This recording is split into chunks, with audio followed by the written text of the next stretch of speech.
Chapter 302. Genius in 1 second. Remember net, providing you with exciting novels to read. No materials required? Wang Yu looked at the forging interface in confusion, only to see a new line of text. You have the assembly skill. Recast conditions are met. You can assemble the gun after gathering all the parts. So that's how it is. Wang Yu immediately understood. It seemed that alchemy and magic firearm crafting shared some similarities. The materials required for other equipment were converted into components due to the assembly skill. Now, that Wang Yu had a magic magazine. He just needed to make the rifling and firing pin. Rifling required materials, 2 rebar, 2 adamant, and Wang Yu usually fought bosses, so he never sold the materials he collected. Now, they came in handy. After taking out the required materials and a portable machine tool, Wang Yu started to make rifling. The main purpose of rifling was to give bullets the ability to rotate. So, in the rifling tube, there needed to be an extremely precise spiral to give the bullets rotation. This kind of craftsmanship was extremely delicate. In reality, it was impossible to make without an 8th rank engineer certificate. However, in the game, the system automatically raised this attribute to the highest. After Wang Yu threw the rebar and adamantine into the machine tool, the machine tool showed cut, punch, mill, drill, grind. The process of rifling was cut, mill, drill, polish. There were 4 options, and according to the instructions, cut, mill, drill, and grind. Very soon, a golden rifle pipe was made. Magic rifling, bullet speed 80. Next, he needed to make the firing pin. The main purpose of the firing pin was to impact bullets, so it needed to be hard. The material was meteorite iron. Compared to rifling and magazine, the firing pin was relatively simple. It only needed to cut and grind. Not long after, the firing pin was also made. Systems engineering was simple and fast. Magic firing pin. Attack increased by 50, critical rate increased by 30. After the firing pin and rifling were made, he looked at the recast interface again. The assembly option at the bottom lit up. Wang Yu casually clicked Assemble. System notification. Add special materials? Special materials. Wang Yu thought for a moment. He took out the dragon scale he had left from last time and threw it into the material slot. System notification. Beginning recast assembly. Current progress. 1. Estimated completion time. 67 seconds. Then, a progress bar appeared in front of Wang Yu. When the progress bar was completed, an exquisite flintlock appeared in Wang Yu's hand. The entire body of the gun was army green, and the muzzle was seamless. The body of the gun was engraved with magic inscriptions, and a circle of dark golden light was emitted from the gun. Even a guy like Wang Yu, who didn't like to play with guns, couldn't help but want to play with it. Fire Dragon Magic Gun Attack. 5-0, 50 mana. 5-0, 50 dexterity, 1010 strength impact. Passive skill, bullet speed increased by 80% draw. Attack frequency increased by 50 dragon flame. Attacks with dragon flame damage. Berserk, critical strike plus 30 ammo capacity. 5 range, 1000 profession requirement. General required level. 1 magazine switching. Active skill, flame magazine 55, repelling magazine 55, tracking magazine 55. It regenerated 1 bullet every 60 seconds. Item description. A product of Goblin technology. When he saw the gun's attributes, Wang Yu gasped in surprise and sent the screenshot to the group again. Damn, this is really a secondary weapon. Its attack power is almost on par with a main weapon. Mingdu said, dumbfounded. As secondary weapons were additional equipment, the attack power of secondary weapons was superimposed on the player's interface. Because of this, secondary weapons usually didn't have high attack power. Secondary weapons like slingshots and shurikens sold in shops only had attack power in the single digits. The best secondary weapon Wang Yu had seen only had attack power of around 20. At this moment, the Fire Dragon Magic Gun's attack power could be said to be extraordinarily high. After all, secondary weapons could only be equipped at level 1. Uncle Nyo, is this the result of your skill? To place one's pride, asked in disbelief.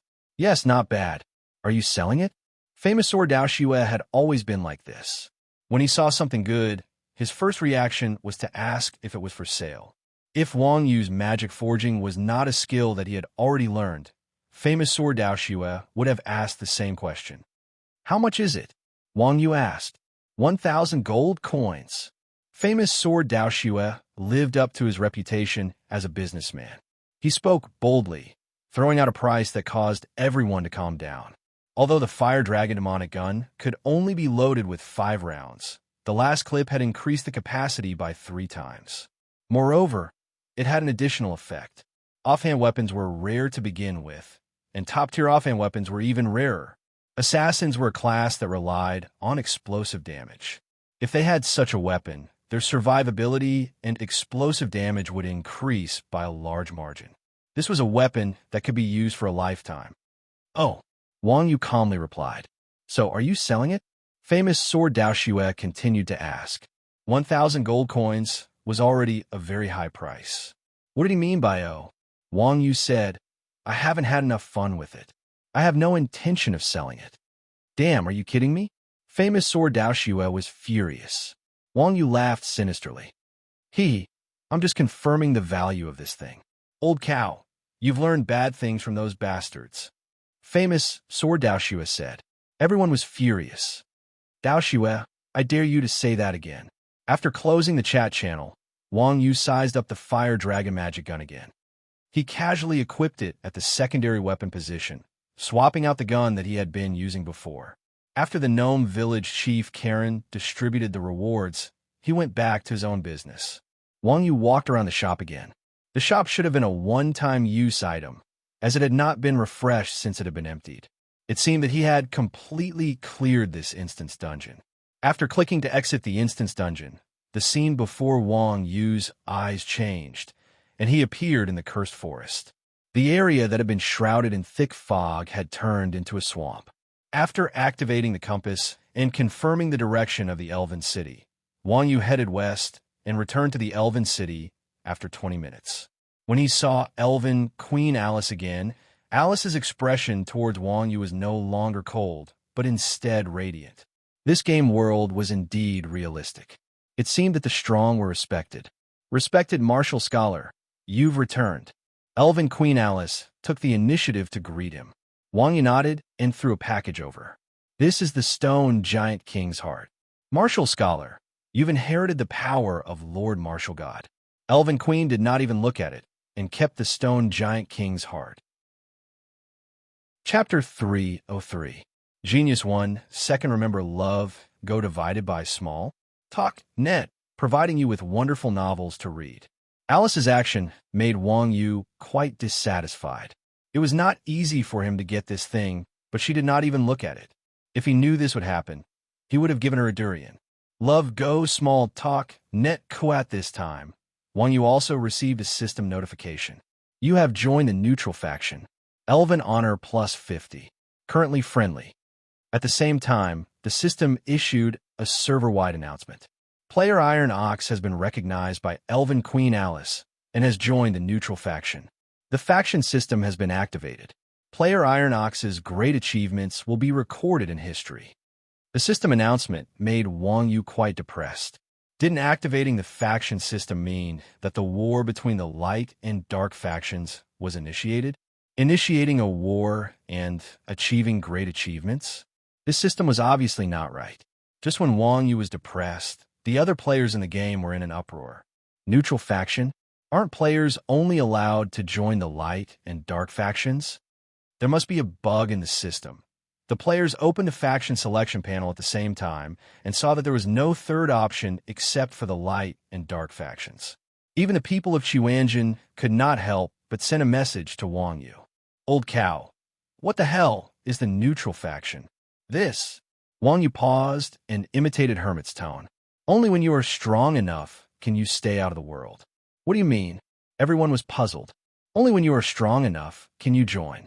Wang Yu had tried his best to take care of the emotions of the masters, but they still liked to get to the bottom of it. F***CK. You shameless bastard. The people of Qiwanjin were all depressed. There should be a lot of good things in the neutral faction, right? Wuji asked. The richness of the faction points reward was directly linked to the strength of the faction. Since the neutral faction had powerful creatures, the rewards of this faction should be good. Wang Yu said, I haven't seen it yet, but I'm the only one enjoying it. No matter how bad it is, it's still better than you guys. The experts were silent. Wasn't that right? If Wang Yu was the only one in the neutral camp, there wouldn't be any competition at all. Without competition, the price of the items would be very low, and Wang Yu wouldn't have to painstakingly grind for points. Why couldn't such a good thing happen to them? To place one's pride weakly asked, Can we join as well? Wang Yu repeated, You have to be at least as strong as me to join. To place one's pride.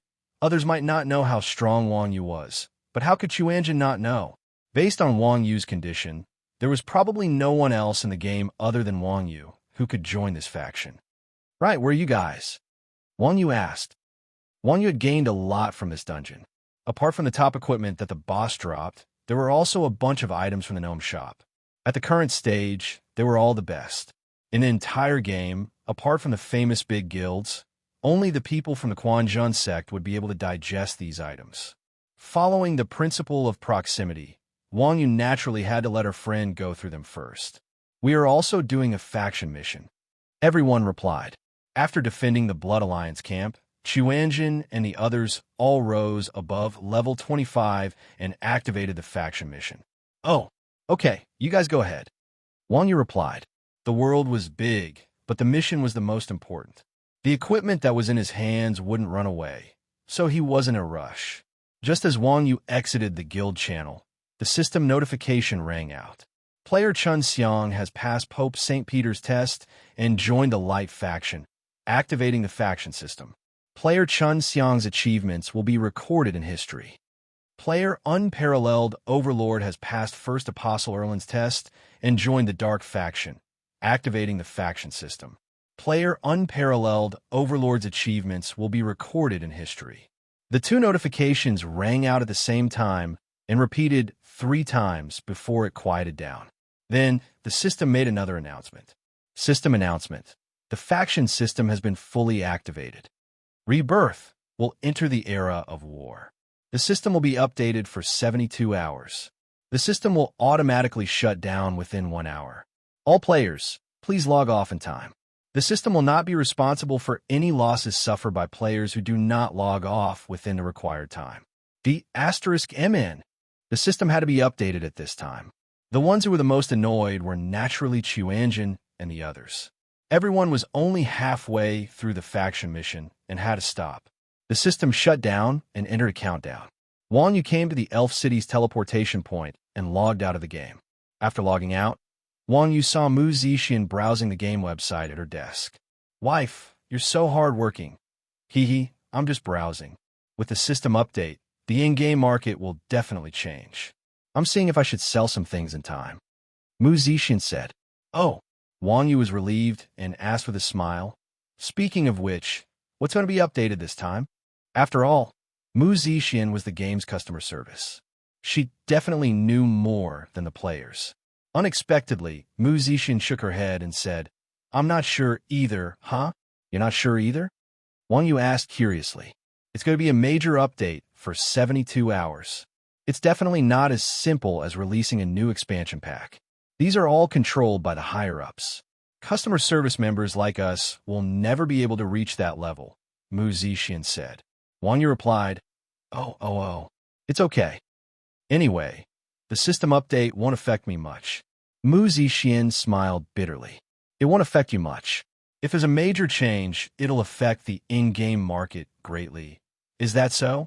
Then I'll have to learn from Dao Xue and the others. He's an experienced person, Wang Yu said. Mu Zixin nodded and said, Yes, it's the annual holiday now. Since the game is going to be updated in 3 days, do you think we should gather in real life? When Wang Yu heard Mu Zixin's suggestion, his eyes lit up. He said happily, That's a good idea. I'll ask the others for their opinions. Wang Yu didn't have many friends, and it wasn't easy to meet a group of friends in the game. Although they had only known each other for less than 2 weeks, everyone was still very happy to be together. Taking advantage of everyone's free time, it was naturally the best time to meet up. With that said, Wang Yu took out his phone and dialed Dao Xue's number. At the same time, in a villa in the imperial capital, a few heads of Xiaobing's studio gathered. Old 5, I've received news from within the game. It said that with this major update, how's our inventory going? A middle-aged man in his 30s asked a young man beside him. This middle-aged man was the boss of Xiaobing's studio. His name was Li Xiaobing. He was a very scheming and intelligent fellow. It was said that Li Xiaobing had a wide network of connections. Xiaobing's studio had monopolized the game in recent years and even surpassed many veteran studios. Most of this was due to Li Xiaobing's efforts. We seem to have encountered some trouble, the young man called Old 5 said uneasily. Chapter 304. Genius 1 Second. Remember if you want to go. We provide you with exciting novels to read. Trouble? What trouble? Li Xiaobing stared and asked unhappily. Since Xiaobing Studio was established, they were famous for monopolizing the market and breaking the rules. Therefore, in terms of the market economy, they had always been the ones causing trouble for others. No one had ever caused trouble for them. Hearing Old 5 say this, Li Xiaobing's expression naturally didn't look too good. Recently, there seems to be someone buying medicinal ingredients. Old 5 said. Oh, who? Li Xiaobing asked in confusion. Since Xiaobing's studio entered the game, they'd set their sights on medicinal ingredients. Therefore, they've been buying ingredients and planning to earn a huge sum of money after the game officially started. Now that there was a competitor, Li Xiaobing's heart tightened. These 3 ingredients weren't rare? Why would someone target them? Was there a traitor?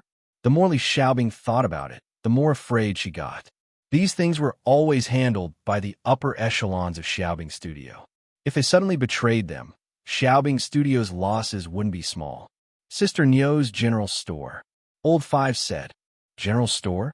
What is that? Li Xiaobing was stunned when she heard the name. General Store, just from a name, one could tell how low-end it was. What gave them the confidence to challenge the studio? Old 5 said, it's the general store that sells intermediate recovery potions. Oh, them. Are the guilds behind them very big? Li Xiaobing asked again. Professions like pharmacists had to be supported by large guilds if they wanted to play well. As the boss, Li Xiaobing was usually only responsible for giving advice and suggestions. In fact, she rarely played the game. The guilds she came into contact with were mostly super large guilds. The Quanjin sect had nearly triple the number of people, but there were only 15 of them. Therefore, Li Xiaobing didn't pay much attention to them. At most, she only mentioned their names and felt that she had some impression of them. It's not big, it's Xuanjin. Xuanjin? I heard of it before. I heard that it's very famous in the game. How is it compared to the biggest guild in Yuhui-Cheng, Blood Alliance? Li Xiaobing had only heard of it before. Old 5 said, we haven't really come into contact with this guild. Yesterday, some brothers met them. I heard that there are 15 of them, and they're quite strong. Blood Alliance also needs their help to complete missions. Only 15 people. Li Xiaobing frowned. 15 people is considered troublesome? Li Xiaobing was a little angry. If Annie Nio's general goods store had the support of a few thousand people, it would be fine. But how could a mere 15 people be considered troublesome? Are all the employees in this batch so useless? Well, they offer a higher price than us. Very few players are willing to sell materials to us now. OL5 said, high price? Hee, we've invested at least 20,000 gold coins since the start of the server, Li Xiaobing asked OL5. Old 5 nodded. Yes, more than 21,000, Li Xiaobing said. More than 21,000 gold. That's more than 20 million renminbi. It's almost half of our studio's total assets. How much financial resources do you think a small guild of 15 people can have? OL5 didn't know what to say. With the development of the gaming industry, most people understood the unspoken rules. If a guild was big, it would be called a gaming club. There would be professional teams to compete in competitions. Celebrity players would be supported by large corporations and earn a lot of money. A guild of a dozen people was at most a small group. Speaking of competitors, the workshop industry was naturally most afraid of super large guilds. However, these large guilds were all supported by mega corporations. Investing tens of millions of dollars was like child's play to them. Naturally, they would not covet the workshop's meager profits. As for a small guild of a dozen people, it wasn't even worth mentioning in front of a studio. So OL5's worries were groundless in Li Xiaobing's eyes. So, OL5, use your brain when you do things. A skinny camel is still bigger than a horse, understand? Then, we won't increase the price? OL5 asked. Li Xiaobing said, of course not. And we have to lower it to teach those greedy players a lesson. Let those fellows from the Quan Zhun sect understand what absolute financial support is. Got it. OL5 quickly understood what Li Xiaobing meant. Wang Yu quickly found Ming Qin Daoxue's phone number. Then, after Wang Yu told Ming Qin Daoxue about the gathering, Ming Qin Daoxue said happily, "Gathering? Sure. I haven't seen Brother Chun and the others for a while." "Sure, time and place?" Wang Yu asked. Ming Qin Daoxue said, "Half of our guild members are there. Of course, we have to go there. How about tomorrow?" The update time was 72 hours, which meant that from now on, he couldn't play games for 3 days and 3 nights. Ming Qin Daoxue and the others would come to El City for the gathering and play for a day before returning. The time was just right. "Sure, then come to El City. But I don't have anyone else's contact other than Wuji," Wang Yu said. In the age of the internet, everyone had a strong sense of self-preservation. Wang Yu wouldn't be so friendly as to ask for his phone number. "You don't have to worry about that. I'll contact them. I'll be in charge of their transportation fees, and you guys will be in charge of entertaining them," Ming Qin Daoxue said with a smile. As a game merchant, it wasn't strange for Ming Qin Daoxue to have everyone's phone number. Ming Qin Daoxue had asked for Wang Yu's phone number on the first day they met, not to mention Wuji and the others. From Ming Qin Daoxue's words, they might have met more than once after deciding on the gathering. All that was left was to arrange the venue. Chinese gatherings were mainly about eating and having fun. Now that it was the New Year's holiday, everyone had to go home for the New Year. There was no need to mention restaurants. Even if there were, the fees would be sky high. With Mu Zixian's diligent and thrifty ways of running a household, she naturally had to stay at home. However, there were 6 people living in Wang Yu's house. There were a lot of people, and there were a lot of things. If everyone gathered together, it would definitely be quite crowded. Coincidentally, Yang Na came to visit Wang Yu's house at this time. When she heard about the gathering, she was extremely excited. She volunteered, "Just come to my place. I have space there." Isn't that right? Wang Yu's neighborhood was the most luxurious neighborhood in El City. Every unit in the neighborhood had 4 households on each floor. The housing area was divided into 2 types, luxurious and ordinary. In feng shui, it was known as climbing the dragon and the phoenix. I won't go into detail about this. I'll talk about it when I have other topics. For example, Wang Yu and his wife lived in an ordinary apartment that was only about 160 square meters. It was an ordinary apartment with bad feng shui. Yana was not lacking in money. She lived in a luxurious house with good feng shui. The area was very large. Not to mention a dozen people. Even if another dozen came, it would still be able to accommodate them. Wang Yu said cheerfully, "All right, it's settled then." Chapter 305. Genius 1, second remember if you want to go. Talk net, providing you with wonderful novels to read. Ming Jian Daoxue was indeed a businessman. He did a good job in contacting people. The next day, everyone arrived as scheduled. Love Go Small say Net Commission Na also specially got Mercedes-Benz to pick them up. She did a very good job and was very much like a host. Bao San and Wuji were from the imperial capital. The imperial capital was not far from El City. In Lao Air was from the Central Plains. He was closer to El City. Mingdu was in Fujian. To place one's pride was in Sichuan.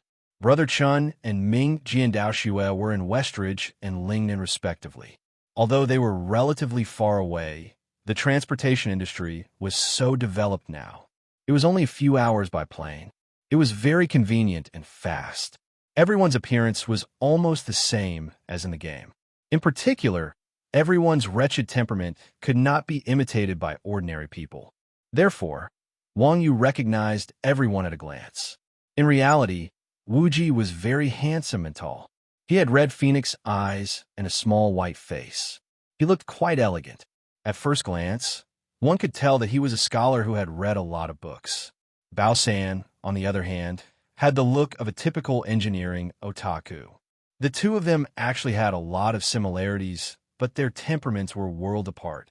It was hard to tell that they were biological brothers, which showed the gap between them. Ming Jiandaoxue was dressed in business attire. He was the most spirited. He looked like a successful person and had an extraordinary way of talking. In reality, he should also be a businessman. Chun Xiang's dressing was the most unique. He wore a linen robe and straw sandals on his feet. He dressed like a charlatan. However, Ming Jiandaoxue told Wang Yu that Chun Xiang was actually a hydraulic engineer. This made Wang Yu very puzzled. The professional gap between a charlatan and an engineer was as big as the temperament difference between the Wuji brothers. Well, the world was big. Sure enough, abnormal people were in Chuanjin. Yin Laoer's body wasn't as burly as in the game. On the contrary, he was a little short, but his muscles were bulging and full of explosive power. Wang Yu actually found a trace of an aura similar to his own. To place one's pride and Mingdu were both dressed as students. The difference was that to place one's pride was still childish, handsome, and sunny like a high school student, while Mingdu looked like a university graduate. Mingdu's height was about the same as Lao Air's, but he was very thin. He had a wretched smile on his face. Even from dozens of meters away, one could feel that he was a pervert. It could be said without any responsibility that if Mingdu took off his clothes and had a husky tattoo on his neck, he would look like a typical hooligan.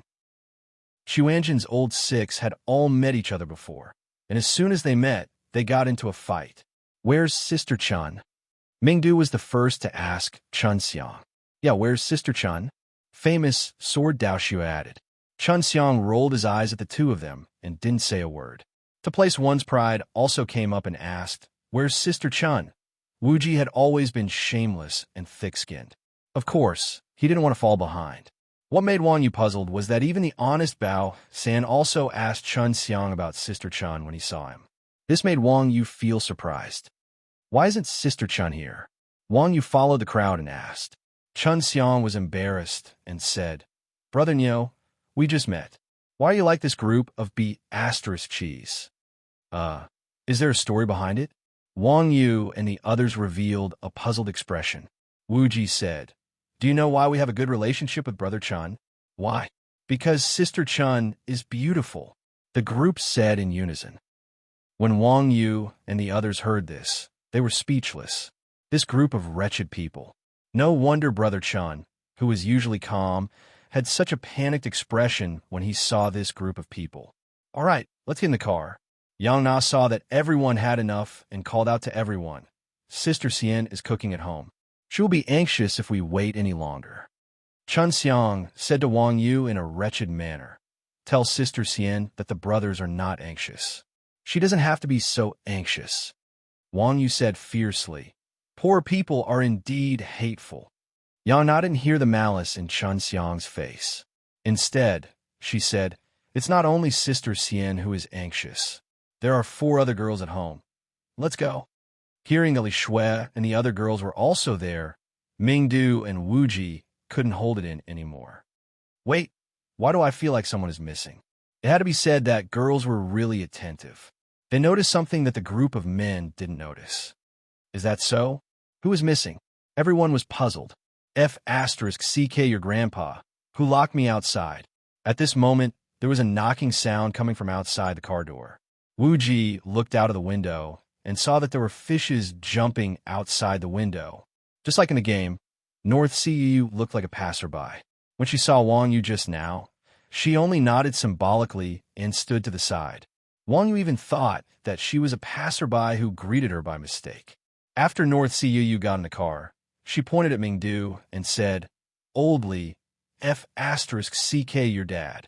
Where are you hiding? You're the one who locked me outside."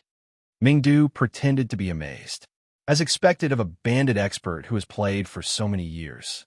You can stand next to everyone and make them ignore you. This is the highest level of a bandit. F***CK your grandpa. North Cu pointed her middle finger at Mingdu's bullsh *T. L City was not big. It was the new year, so there was no traffic on the streets. In less than 10 minutes, everyone arrived at Wang Yu's place. "Old cow, is this your house?" Didn't you lie to us that you were a poor B***starred? Seeing how big Yang Na's house was, everyone was quite surprised. Famous Sword Daoshua questioned Wang Yu. Is it big? The roof is so low that I feel depressed when I enter. Yang Na spread her hands and said. Everyone was speechless. At the same time, they thought to themselves, I couldn't tell. This chick is too pretentious. Nowadays, every inch of land is worth its weight in gold. Even in a 4- or 5th-tier city like El City, such a big mansion can't be bought without tens of millions. Seeing everyone's expression, Wang Yu pointed at Yang Na and explained, This is her house. My house is opposite. It's quite small, so she's a little rich lady. Everyone was stunned again. They immediately felt that Yang Na's words were not pretentious at all. Where's Sister Niu? Mingdu asked excitedly. Yeah, old cow, where's your wife? Hearing Mingdu's question, the others also became excited. So they were here specifically for their sister-in-law. This was especially so for Chun Xiang, who had been suppressed in this group for so long. Now that he had met someone who shared the same fate as him, Yiyo was the happiest. Wu Ji patted Chun Xiang's shoulder, reminding him that Yiyo was older than Wang Yu and that he should respect his sister-in-law.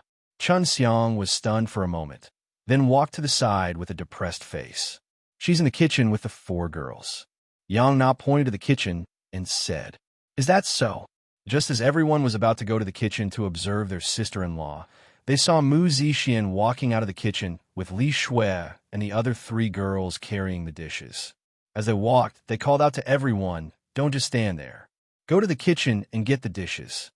Mu Zixian's strong aura immediately stunned everyone. Everyone's perverted expressions disappeared, and they obediently went to the kitchen with their heads lowered. In the kitchen, Wu Ji whispered to Wang Yu, Xiao Shui and the other 3 girls live with Sister Qingxue? No, they live with me and my wife. Wang Yu said. Chapter 306. Genius 1, Second Remember Love. Go away. Talk. Net, providing you with exciting novels to read. Wang Yu was very excited to meet everyone for the first time. Even though they couldn't communicate properly at first, they quickly got along well with each other. After all, Rebirth was a holographic simulation. It was not much different for everyone to meet each other. Now that they were together, it was just like a guild meeting in a game. Everyone's age range was not too big. The oldest among them, Chun Xiang, was only 2 years older than Wang Yu. The rest of them were about the same age, except for Jia Ao, who was a little younger and had just entered his 3rd year of university. Wang Yu felt that this was quite strange. The history of the Chuanjin sect was said to be 6 or 7 years old. It was a miracle that such a little brat could enter university after following these wretched fellows since junior high school. However, after hearing about Wu Ji and the others' occupations, Wang Yu finally understood why to place one's pride could get into a university. Wu Ji might be black-bellied, thick-skinned, and shameless, but his level of education was so high that even Yang Na, a lady with high standards, couldn't help but be stunned. This B***star was actually a double doctorate. Working at the Chinese Academy of Sciences, Bao San and Wu Ji were polar opposites. Wu Ji was a scientist with strong theoretical knowledge, while Bao San was an engineer in a military factory, an expert in nuclear reactions. No wonder they were regarded as lunatics. Imagine if someone asked about Bao San's job, and Bao San suddenly said, I make atomic bombs. It would be great if people didn't throw him into a mental hospital. Everyone in the game had heard of Brother Chun's occupation. He was a famous hydraulic engineer. His main job was to calculate the terrain and draw blueprints. Brother Chun also knew geomancy and physiognomy. When he had nothing to do, he would occasionally touch the bones of middle-aged women and read their faces. He was quite famous in Westridge. For example, Brother Chun could tell at a glance that the house Wang Yu lived in was designed to curry favor with the rich and powerful. This made Yang Na and Mu Zixian, who were in the know, extremely amazed. When the 2 women bought the house, it was because they listened to the merchants' advertisements that they spent money. They fought to be the first to let Chun Xiang take a look at the house. When Wang Yu saw Chun Xiang's wretched expression, he quickly stopped Mu Zixian. As for Yang Na, that chick was ruthless. If Chun Xiang really dared to mess around, it was hard to say who would suffer. Famous Or Dao Shui was a small boss in real life.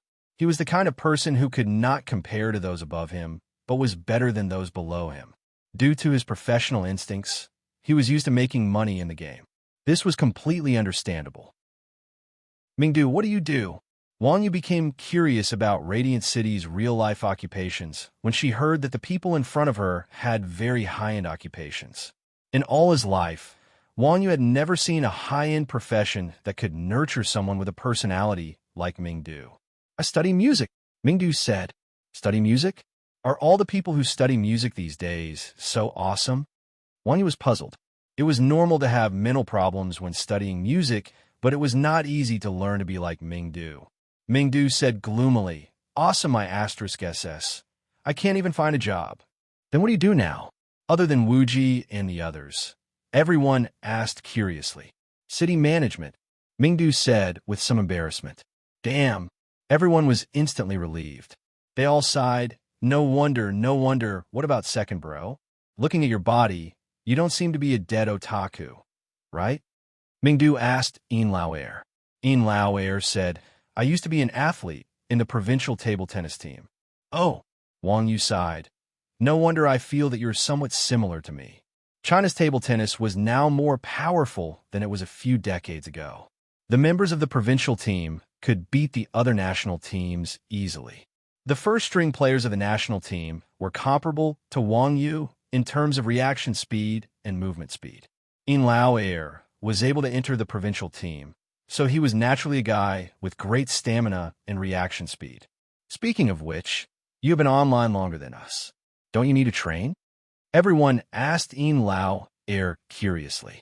I retired. Yin Lao Air looked embarrassed. It can't be. You're still so young. You actually retired from such a promising profession? I was fired because I played games. Yin Lao Air said helplessly. This was a typical playful type. Children should never learn. Everyone laughed. No matter how crazy others were, at least they knew that work came first. Yin Lao Air played games until he was fired. They didn't expect the craziest person in Xuanjin to be this guy. What are you doing now? Wang Yu asked again. Yin Lao Air said, playing games. Professional teams are also considered competitive sports now. I am at most changing my profession. Moreover, these days my life is much more comfortable than before. Indeed, table tennis was the national sport of China. The training task was extraordinarily huge. Compared to that, leveling up and killing monsters was not worth mentioning. I'm going to say hello to my buddies and ask them to join the game. It's much more promising than being on the table tennis team. They might not be able to beat their own buddies, even if they fight for their whole lives, Yin Lauer said to himself. Forget it, Wuji said hurriedly. Training an athlete costs a lot of money. If you do this, the National Security Bureau will definitely look for you for tea. Really? Chun Xiang asked in surprise. The National Security Bureau is also in charge of this. Wuji said, how would I know? But if guys like them enter the game, it is obviously easier for them to become masters. How can we survive then? Not bad. Second brother, this idea of yours is very dangerous. This old man condemns you on behalf of the country, Chun Xiang said with contempt. Everyone, speaking of which, what do? Yang Na asked Baiming Yoyu. After hearing Yang Na mention it, everyone noticed the most inconspicuous Baiming Yoyu in the corner. Baiming Yoyu had tears streaming down her face. Someone finally asked about me. Speaking of which, old you, don't tell me you know that. Mingdu squinted his eyes and made a gesture of taking out his wallet. When Wang Yu saw this, he was stunned. The others also looked at Baiming Yoyu with interest. Baiming Yoyu's sense of presence was extremely low. If she was thrown into a crowd, you wouldn't be able to find her. Moreover, Baiming Yoyu's reaction speed was not inferior to Yin Lao Air's. In addition, it was said that Baiming Yoyu had always been a thief in the game. It was just like how Wang Yu was a martial artist in real life and chose to be a fighter in the game. Baiming Yoyu easily made everyone think of an extremely dishonorable profession. Biming Yoyu's expression changed when she was stared at by everyone. She then said gloomily, F***CK you all. I have been a professional gamer for many years. I will not do that kind of thing. Haha, just kidding. Who in the industry doesn't know the name of the mercenary king? He can easily make more money than a thief. Why would he do such a thing? Everyone laughed. Are you really joking? Wang Yu asked, puzzled. Are you serious? Everyone looked at Wang Yu, as if they were looking at an alien. Wang Yu quickly said with a straight face, How could that be? I'm not stupid. Chapter 307. A Genius in a Second Remember Love? We provide you with exciting novels to read. After everyone finished their self-introductions, they ate and drank while chatting about everything under the sun. The Chuanjin sect was filled with knowledgeable and capable people, so they had many topics to talk about. Everyone talked about Mu Zixian's cooking, national affairs, and finally returned to the game. The game was the main theme between everyone.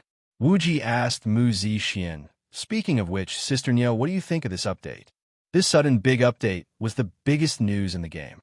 When it came to the game, it was natural to mention what everyone was most concerned about at the moment. Everyone knew that Mu Zixian was the customer service representative of Longting Academy. No one had more authority than Mu Zixian in this matter. I think this update will probably be officially launched ahead of schedule, Mu Zixian said after some thought.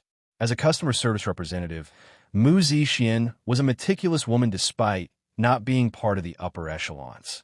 She knew the update speed of the game like the back of her hand. If it was just updating the expansion pack, it would only take a dozen hours. However, this update was going to take 3 days and 3 nights. It was obvious that it was not as simple as updating the game's content. It was very likely that there would be major changes to the game's accounts and charging methods. As a brand new online game, rebirth settings were still very simple compared to the old online games. However, it quickly occupied the peak of the online gaming circle's reputation in an astonishing manner. Due to the simple settings, the game's bugs were very obvious at the beginning. After the closed beta and internal testing, it was almost fixed. There was less than half a month before the official launch of the game. The market demand was already full. 10 million game accounts were completely unable to satisfy the demand of the hundreds of millions of gamers in China. Therefore, the probability of the official launch of the game ahead of schedule was very high. Ahead of schedule? Wu Ji's expression was a little solemn when he heard that. Dao Xue, how's the purchase of medicinal ingredients? Wu Ji asked Dao Xue's sword. We have a total of 26,000 gold coins. We've invested all of it. You know that there's only so much in the market. 26,000 gold coins is not a small amount. We've only digested about half of it, Dao Xue's sword said. Wu Ji pondered for a moment and said, The game has just started, so there's definitely not a lot of gold coins in the market. Even Xiaobing's studio's capital reserves are about 20,000 gold coins. Spring Xiang said, Yesterday, Dao Xue and I calculated all the purchase posts on the forums. If we don't include those in-game transactions, it should be around this number. Hee, this is interesting. When Wu Ji heard this, he suddenly laughed strangely. What's wrong? Everyone asked in confusion. When this grandson smiled, everyone knew that he was going to start doing bad things again. Wu Ji said, Originally, they just wanted to take advantage of Xiaobing's studio and make some money from it. If the game company really starts operating in advance, I'm afraid they'll lose everything. What do you mean by that? Not everyone was as smart as Wu Ji. After hearing Wu Ji's words, everyone started to ask. Wu Ji, Chuanxiang, Ming Jian, Xue, and the others explained the matter to everyone. Love, Go, Small, Say, Netku in the game, Xiaobing Studio was an existence that could influence the direction of the business. From the moment they entered the game, they began to secretly purchase medicinal materials. Their goal was to monopolize the material market. When Wu Ji and Wang Yu met them, the two parties didn't have a good relationship. Therefore, Wu Ji asked Bao San to dig into Xiaobing Studio's background. This was not a big deal, but it happened to dig out the matter of Xiaobing Studio purchasing materials. At that time, Wu Ji had the idea of making a fortune by taking advantage of it. Later, Xiaobing Studio maliciously slandered Wang Yu, but Xuanzhen was implicated. This made Wuji even more certain of Xiaobing's studio's purpose. In order to retaliate against Xiaobing Studio, Wuji simply increased the purchase amount and decided to mess with Xiaobing Studio. More than 20,000 gold coins was definitely not a small amount in the early stage of the game. But as time went on, the more gold coins the players had, the smaller the advantage of Xuanzhen Studio and the smaller the profit they would get. Therefore, at most, they could only annoy Xiaobing Studio. They couldn't pose much of a hindrance to Xiaobing Studio. This time, if the game was launched in advance, the game market would be turbulent in advance. Both parties would be forced to draw their swords. Naturally, whoever had more goods would have a higher chance of winning. Wuji, they only slandered us on the forum about the lack of goods in our shop. They didn't do anything too excessive. We don't have any grudges against each other. Is it really okay for us to do this? Mu Zixin said worriedly. Cutting off one source of income was equivalent to taking away one's parents. Usually, they could just cause trouble on the internet. If they really caused such a big problem, it would be hard on their conscience. After all, it wasn't easy for anyone to make money. Moreover, Xiaobing Studio was Mu Zixin's biggest client. Sister Niu, you're blinded by the profits in front of you. Wuji said no grudges. He wants us to have nowhere to go, okay? Is that so? Mu Zixin said confidently, they're targeting us mainly because of the intermediate health potion. As long as we have the supply, we won't fall. I'm just afraid that when the time comes, they won't be able to sell it. Wuji said, why do you think they're hoarding the intermediate health potion?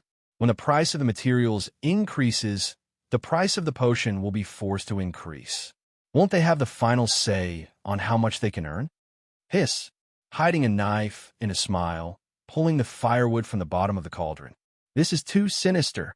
Everyone sucked in a breath of cold air. Hearing Wuji's words, everyone present understood. Xiaobing Studio swept away all the health potions in Mu Zixin's shop. The main reason was to buy out all the potions in Mu Zixin's shop. When the shop officially started operating, Xiaobing Studio would have a certain amount of potions in stock. When the time came, they would suddenly raise the price of the materials. Once the price of the materials increased, the cost of the potions would greatly increase, and the price of the potions would naturally increase. This way, it would become a vicious cycle. Mu Zixin's high-priced potions would quickly lose the market. At that time, if Li Shui and the others wanted to sell the goods, they would have to go through Xiaobing Studio. Moreover, Xiaobing Studio was the main supplier of the materials. In this way, even if Li Shui was a senior technical worker, she would have to work for them for free. This was equivalent to a person who manipulated the market and speculated in the stock market. If they played with them, they had no other choice but to go bankrupt. Fortunately, we listened to Wuji's words. We also have a lot of potions in stock. Wang Yu said with lingering fear. Wuji said, yes, this is also the only stock we can control. Now, as long as the purchase of materials keeps up, we can steadily abolish Xiaobing Studio. By the way, what if they're not going to raise the price of the materials? Yang Na asked Wuji. Since Xiaobing Studio could decide the market, they could naturally decide the price of the goods. There is no need to hang themselves on a tree. Wuji smiled faintly and said, hee, that's impossible. They have been on this road since they entered the game. Now it would be difficult to turn back, not to mention what? Not to mention that only we can make intermediate potions at the moment. The materials in the game will not expire. When the price skyrockets, as long as we have the materials in hand, we will still be able to make a profit. Wuji said with a smile. Everyone looked at Wuji's smiling face and felt a chill in their hearts. No wonder people say that knowledge is power. It seems that the bad guys with knowledge are the most terrible. Xiaobing Studio could have offended anyone but Wuji. This time they were really finished. Chapter 308. Genius 1, Second Remember Love, Go Away? The internet provides you with exciting novels to read. Time always passed quickly. On the day of the party, everyone was drunk. Even Wang Yu, who did not drink, went crazy. Under the urging of Ming Du and the others, he started to perform fist techniques, Wang Yu jumped up and down like a monkey. The heartless Li Mingdu recorded it and used it as a joke. When Wang Yu woke up and found out about it, he said that he wanted to kill Mingdu. Mingdu had already uploaded the video to his WeChat moments. The next day, everyone walked around El City and admired the small town in Jiangbei. Then, they said goodbye to Wang Yu and the others and went home. On the afternoon of the third day, the game was finally updated. As usual, Wang Yu went to the official website to check the updated content. It was just as Mu Zixian had guessed. After this update, Rebirth would be officially launched in 3 days. Unlimited accounts would be released, but the game equipment would be tied to the player. Each player could only register one account. The biggest change in this update was the addition of 3 races: the Elves, the Orcs, and the Holy Feather. The general meaning of the update was that the light and dark factions, which had been feuding for a long time, were finally going to have a head-on conflict. The armies of the 2 factions on the continent had begun an endless war. The sound of the war horn woke the elves who had been asleep for many years. The elves were the people of the god of nature. In their belief, this continent should be harmonious. In order to protect this land, the elves could not sit by and do nothing about the upcoming war. At the same time, the flames of war between the 2 camps also dragged in the barren lands on the other side of the continent, the beastmen who had been coveting the human kingdoms for a long time. Thousands of years ago, the beastmen had been driven to the barren lands by the humans. These barbarians, who couldn't even get enough food and clothing, also wanted to get some benefits from this war. In order to help the believers of the Light faction, the great god of light sent down a holy message to the Holy Feather, a hidden race, to fight for light and glory. Just like the human race's talent of learning, these 3 races also had their own talents. The elf race's talent was called nimbleness. This talent had a special bonus to the growth of the agility stat. Moreover, the elves were born with a strong sense of magic, which was suitable for classes like thieves, archers, and mages. The beastmen's racial innate skill was called brutality. They were a race with decent attack and defense, but their intelligence and spirit attributes were relatively low. It was suitable for strength-based warriors. The Holy Feather race was a race that had been blessed by the God of Light, and their talent skill was called Holy Body. The Holy Body's talent allowed the Holy Feather race to be very sensitive to light magic, and their bodies were very sturdy. Even though their attack power was somewhat low, their healing and auras had special bonuses, making them suitable for priests and guardian knights. In the setting of Rebirth, the role that humans played was not very glamorous. The main leader of the Dark Church was a human, and so were the 7 apostles. Even though all the wars were attributed to the descent of the dark, they were actually started by humans. Rather than calling this a battle between the light and darkness gods and demons, it was more like a battle of faith and power. As such, the factions of these 3 races were also set according to their faith. As such, the beastmen were set to be even more evil than the people of the dark faction. As such, beastman players could only choose the dark faction. There is no need to mention the Holy Feather race. As a race that had been blessed by the God of Light, it was completely unreasonable for them to join the dark faction. Only the elves, as a neutral race, could choose to join the faction like humans, and choose to help the side they felt was righteous. The system had also made changes to the branches of the professions. As it was the era of faction wars after level 25, and light-based professions could not join the dark faction, the system had specially created 2 more professions, liches and undead. Liches were the most fervent believers that the apostles had chosen from the dark army. They would imbue them with the power of darkness, turning them from humans to powerful creatures of darkness. Undead were the spirits of the dead that the apostles had awakened. Even though their souls had been destroyed, their wills would never be extinguished. They would only obey the orders of the dark demon god to protect and kill. Among these 2 professions, liches were divided into witch doctors and witches, corresponding to the light-based priests and warlocks. Undead were divided into death knights and destroyers, corresponding to the light-based knights. The skills of the 4 professions were mostly the same. In terms of appearance, it was clear that the dark faction was a little more eye-catching. To be fair, the priests and knights had an extra chance to change their profession before level 25. They could change their profession to liches and undead to make up for the regret of choosing a faction. The other professions in the game had also made corresponding changes. The details could be discovered in-game. There was nothing wrong with the updates. What puzzled Wang Yu was that the Dark Warlocks were still subordinates of the God of Light despite having the word dark in their names. Wasn't the God of Light obsessed with cleanliness? Why did he allow dirty warlocks to become his believers? The Dark faction had also added 7 new apostle professions, corresponding to the 7 major hero professions. Unlike the 7 hero professions, even though players of the 7 hero professions could not join the Dark faction, special existences like Wang Yu could join the neutral faction. As for apostles, if they did not join the Dark faction, they could only be free people. In addition to the changes in professions and races, the game had also added an arena system. The arena was divided into individual battles and group battles.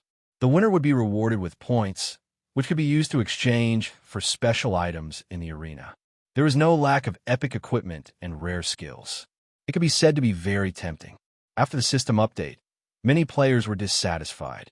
After all, compared to the new races, the balanced racial attributes of humans had no advantage at all. If an orc warrior and a human warrior of the same level fought one-on-one, the human warrior would definitely be at a disadvantage. Everyone's equipment was already bound to the players. Everyone did not even have the chance to delete their accounts and start over. Wouldn't the balance of the game be lost? Hence, at this time, the forum was full of posts insulting the designer's immediate family. However, these updates did not affect Wang Yu much. Although the 3 newly released races had strong racial talents, compared to the players who entered the game later, the first batch of open beta players had an absolute advantage in terms of level and development. Taking a step back, the advantages of these 3 races were obvious, but the disadvantages were also very obvious. Although warriors did not need to use intelligence and archers did not need to use physique, in a real PK, the human warrior would always take a longer time to cast Whirlwind Slash, and the human archer would also be able to resist a wave of damage. Of course, this was not important. What was important was that in the eyes of an expert like Wang Yu, a small advantage, such as talent, did not have any effect at all. Chapter 309. Most of the players who were dissatisfied with the update were mid to low-end players. High-end players were more rational. It wasn't like humans didn't have innate talents. Learning this innate talent would increase skill proficiency, which made up for their innate shortcomings. They might not feel the effects of the innate talent right now, but it would slowly become apparent in the later stages of the game. Moreover, the other races had many restrictions when learning skills. For example, the Beastmen couldn't learn magic skills, the Holy Feather couldn't learn dark skills, and the Elves couldn't learn defensive skills. Humans, on the other hand, could learn anything. This clearly gave them an advantage over the other races. Wang Yu closed the forums and entered the game. Wu Ji and the others were there, which made Wang Yu sigh. They were all working people, and yet they were online longer than a professional player like him. The others were also very helpless towards Wang Yu. This guy played games as if it was his job. Not only did he work from 9 to 5, but he also rarely played games during the peak hours after dinner. Such a person was actually able to become the #1 expert in the game. If it wasn't for the fact that everyone was very familiar with Wang Yu, they would definitely suspect that he was cheating. The official launch of the game would be 3 days later, and the 10 million accounts released by Rebirth had long been taken up. Therefore, there were still only human players in the game, and there were no new races appearing. This made Wang Yu feel rather regretful. He also wanted to see what races other than humans looked like. What are you guys doing? Are you going to dungeon? Wang Yu looked at the quest window. There was still a dungeon main quest, so he immediately asked in the game channel. Everyone replied, "It's a faction quest." Wait a moment. If the faction quest was not completed, the main quest could not be carried out. This was a setting for all players. Mingji and Daoxiu asked, "Old cow, how much gold do you have? I'm buying materials here, and I'm running out of gold." So fast. Wang Yu was shocked. Didn't we have more than 10,000 before the update? Mingji and Daoxue said, "Sai, we're not stupid. We all know that the purchasing power of gold is going to decrease. So we're all dumping useless materials and exchanging gold for useful equipment. I have the last 5,000 here. I'll send it to your mailbox." Wang Yu replied. He found a mailbox nearby and took out the 5,000 gold he had and sent it all to Mingji and Daoxue. After sending the mail, Wang Yu suddenly remembered that he still had a bunch of items from the Immortal Trail Forest. While everyone was spending money like crazy, why not use this chance? With this thought, Wang Yu went straight to the general goods store. When they arrived at the general goods store, Wang Yu was shocked. The entire alley was filled with people. Those who didn't know better would think that the general goods store was blocked again. Wang Yu squeezed for a long time, but still couldn't squeeze through. He jumped up the roof and ran to the roof of the grocery store. He sent a message to Mu Zixian, and after Mu Zixian granted him permission, Wang Yu squeezed into the innermost part of the store from the side door. There were too many players who came to buy things, so Mu Zixian was very busy. Li Shui and the other girls were also asked to help. Seeing Wang Yu suddenly appear behind the counter, Li Shui said in surprise, "Brother Yu, you're here to help too?" I'm here to deliver the goods," Wang Yu said with a bit of fear. Wang Yu had been a homebody for a long time, so he had a bit of a social phobia. Wang Yu wasn't very good at auctioning things, so asking him to haggle over the price was asking for his life. "What are you delivering?" Mu Zixian turned around and asked. "Equipment, potions, and whatnot," Wang Yu said as he pulled out a bunch of items. There were high-quality magic arrows, intermediate health potions, and a dazzling array of magic equipment. Seeing that Wang Yu's pocket was like a four-dimensional pocket with an inexhaustible supply of items, Li Shui and the others were so shocked that their eyes widened. Molly exclaimed in an exaggerated manner, "Landlord, your pocket is even bigger than a bank warehouse, right?" Wang Yu smiled and turned to look at Mu Zixian, saying, "What do you think? These things should be worth a lot, right?" Wang Yu's equipment were all high-quality equipment made by the gnomes. Not only were their attributes very high, but they also had enchantment effects. Bronze and silver equipment of the same level was much better than equipment dropped by monsters. Molly was an intermediate blacksmith who forged equipment for a living. When she saw the equipment in Wang Yu's hands, she couldn't help but be amazed. "MHM," Mu Zixian nodded and put away the intermediate health potions and magic arrows. Then she said to Li Shui and the others, "Little Shui, come help me. Put these items on the counter." "Are you not selling the potions and arrows?" Wang Yu asked curiously. Mu Zixian said, "Those are consumables, so there's room for them to rise in value." "Oh," Wang Yu nodded. In the game, the most valuable thing was equipment, and it was also the thing that dropped the fastest in value. After all, equipment needed to be replaced as the player's level increased. Although the equipment in Wang Yu's hands seemed to have good attributes, they were all level 20 equipment. After level 25, when a new dungeon opened, these equipment would become outdated.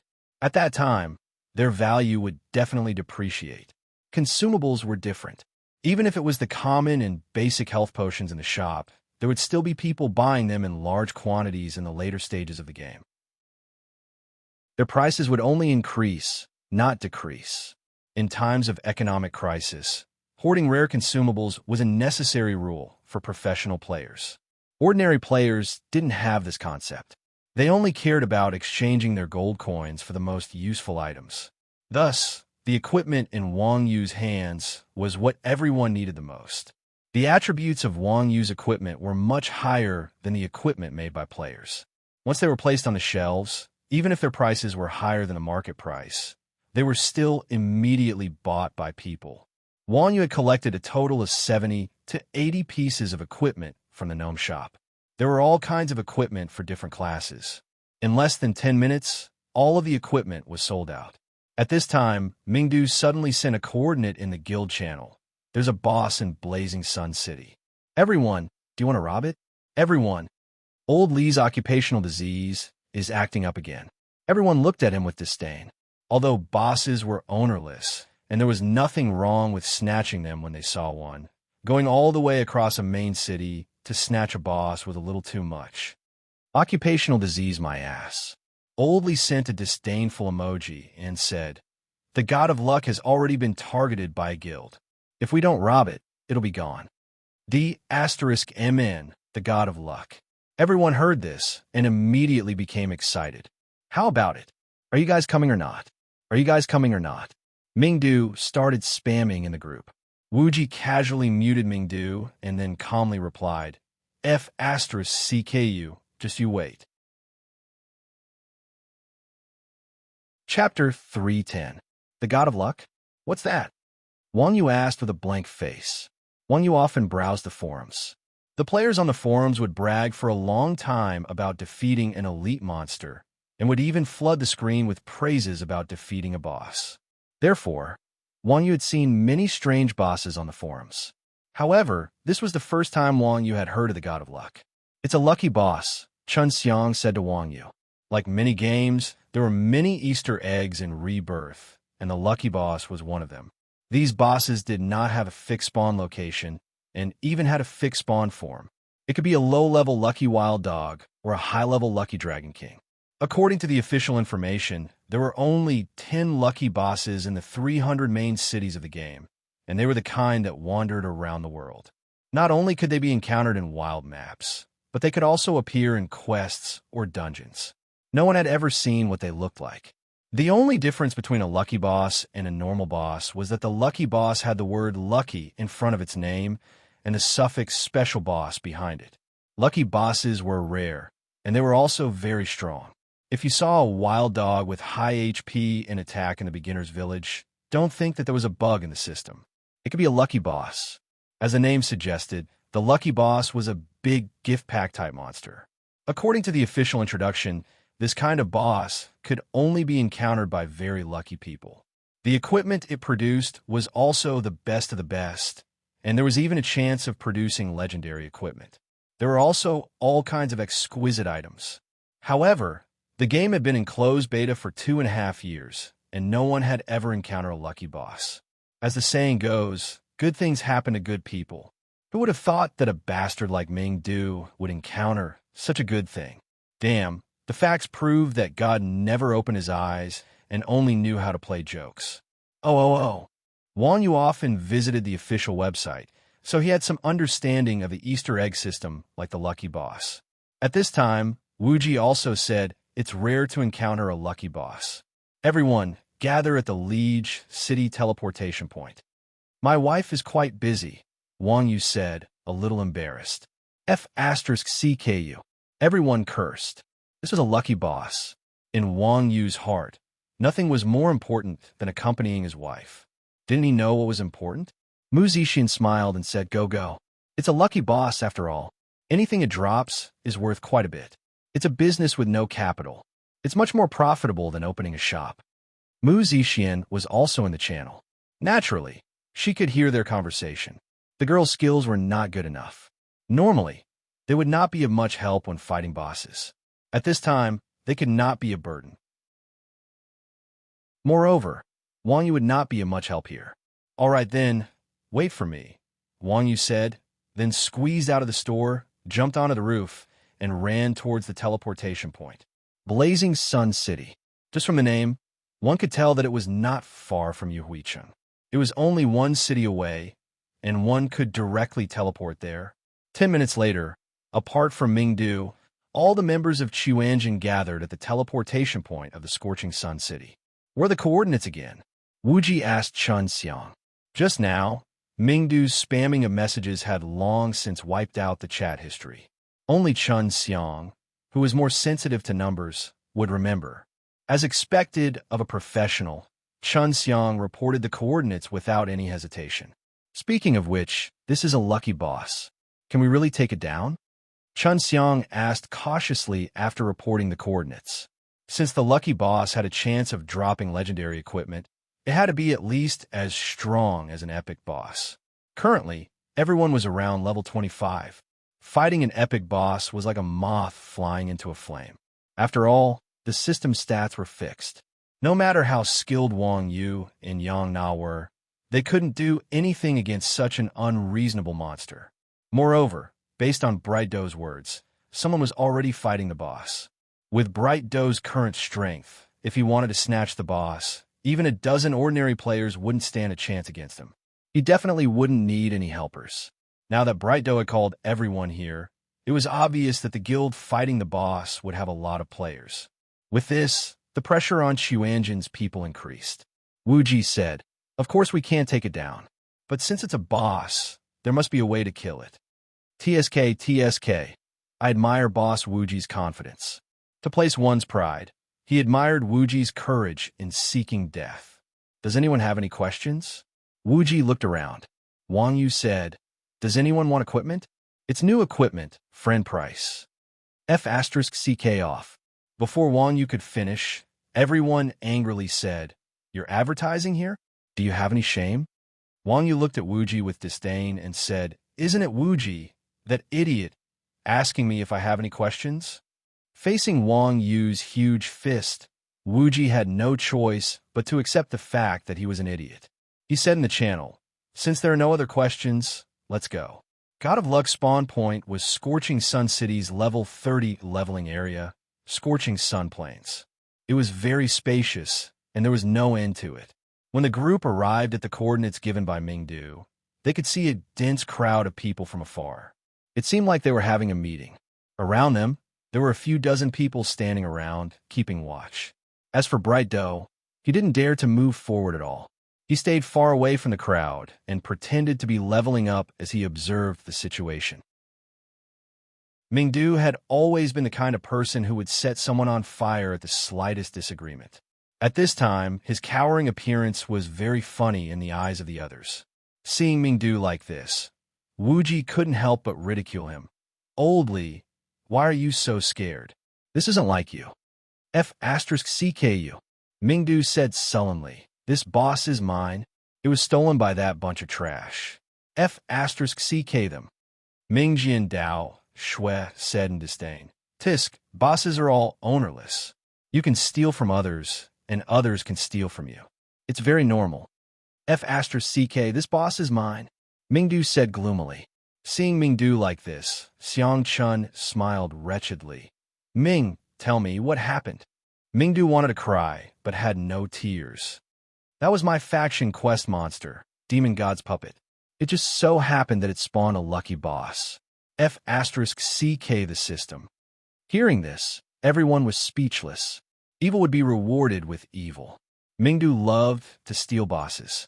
Now that he was farming a quest monster, the system god directly gave him the best boss in the game. He didn't know if he was lucky or unlucky.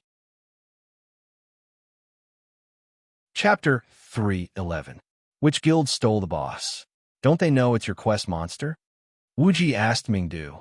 Unlike masterless bosses, quest monsters were private. Moreover, quest monsters had a low drop rate, so no matter how despicable players were in Rebirth, they would not steal other people's quest monsters. Even a person like Mingdu would not do such a despicable thing. Of course, the reason why Mingdu did not steal quest monsters was because the drop rate was too low. If it was a lucky boss, he might have stolen it. Even a person like Mingdu wouldn't do such a despicable thing. Of course, Mingdu didn't steal quest monsters mostly because the drop rate of quest monsters was too low. If it was a lucky boss, with his usual behavior, he wouldn't necessarily not steal it. Even a person like Mingdu would not do such a despicable thing. Of course, the reason why Mingdu did not steal quest monsters was because the drop rate was too low. If it was a lucky boss, he might have stolen it. How did you argue? Based on everyone's understanding of Radiant City, it would be strange if Radiant City had a good argument. "I threw heavenly lightning, earth, and fire," said Mingdu. After Mingdu switched to a hidden subclass, two of his fire AoE skills were blessed by lightning. One was called Heavenly Fire Lightning Descent, and the other was called Heavenly Lightning Earth and Fire. Their attack power was impressive. Everyone nodded. Yes, that's very Mingdu. Mingdu's actions were a bit rough, but the Overlord's Guild was also despicable. They knew it was a quest monster, but they still went to steal it. Their behavior was really despicable. Although the Xuanzhen players had never heard of this lousy guild before, it seemed like the Overlord's Guild had at least a few thousand members. They were considered a large guild, So how could they be so shameless? Seriously, Mingdu, you're a city enforcement officer, but someone stole your boss. You're really bringing shame to your profession, said Yin Lao Air with a smile. Mingdu glared. I'm a temporary one. A temporary one should be even more awesome. Everyone laughed. F*CKU. Speaking of which, should we steal this boss? Famous sword Dao Xue, who had always been cautious, asked Wuji. The Tyrants Guild had a lot of people. If they were to fight them head-on, the 10 of them had no chance of winning. Wuji said, this is not called robbery. This is called seeking justice. Then what should we do? Chun Xiang looked around and asked Wuji with a frown. The terrain of the scorching sun plain was open. There were no bunkers or terrain. If the 10 of them wanted to clash with them, they could only fight head-on. In this way, no matter how hard Xuanjin and the others struggled, they wouldn't be able to gain the upper hand. Wuji thought for a moment and said, we are in the right on this matter. Let's go and reason with them first and see what their attitude is. Wuji had always liked to set himself on the moral high ground before taking action. In his words, this was called the advantage of public opinion, and he would not have any psychological burden. Needless to say, this kind of behavior was quite useful. Every time Wu Ji schemed against someone, he would cause them to suffer unspeakable pain, and their spirits would be destroyed. Thus, the victim's hatred towards Wu Ji wasn't just limited to material losses. The god of luck's strength was quite ferocious. From the endless stream of players coming from the autonomous city and joining the battle, the tyrant's 2,000 or so people didn't have much of an advantage against the god of luck. However, the players' lives were limitless. With such a shameless human wave tactic, it was only a matter of time before the god of luck was killed. When Xuanjin's group arrived at the outskirts of the battlefield, the Tyrant's Guild players who were keeping watch quickly surrounded them. When the leader of the Shield Warriors saw that it was Bright Doe, he laughed mockingly and said, "Oh, kid, you even found a helper to die?" Xuanjin's experts didn't have good tempers, but it wasn't worth it to be angry at a mere speck of sand.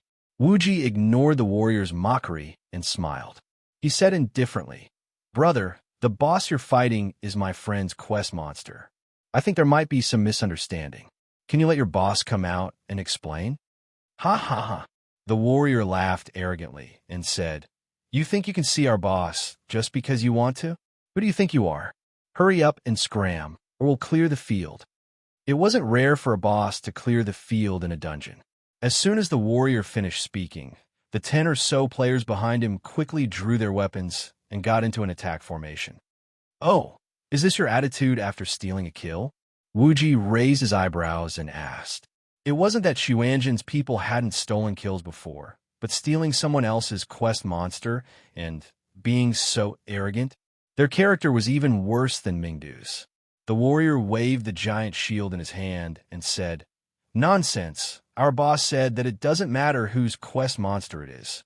As long as we see it, it's ours." Hearing this, Wuji laughed coldly and said, "Good, not bad. The Overlord's Guild really is domineering. Just you wait." The warrior laughed when he heard this. "Io, you guys dare to threaten us brothers? Let's do a good deed and send them back for free." As he said this, the warrior swung his giant shield and slashed at Wuji's head. As expected of a big guild player, they would kill without saying a word. However, Wuji's expression didn't change. He didn't dodge or give way. At this moment, Baosan used charge and sent the warrior flying. Then he stepped forward and used smash, double slash, quadruple slash, and whirlwind slash. Before he could finish his set of skills, the warrior turned into white light. At the same time, 2 of Xuanjin's assassins dashed out from the left and right. They didn't use stealth and directly used swift movement. In an instant, they arrived in the middle of the Overlord's Guild's formation. Raising their swords, several white lights lit up, and the archer and mage died one after another. Xuanjin's sudden attack stunned the Overlord's Guild's team. They didn't even dream that a small team of 10 would dare to fight back against so many of them. Just as they were stunned, Spring Source Darkness Barrier appeared and surrounded everyone. Mingdu's 2 Area of Effect skills covered the area.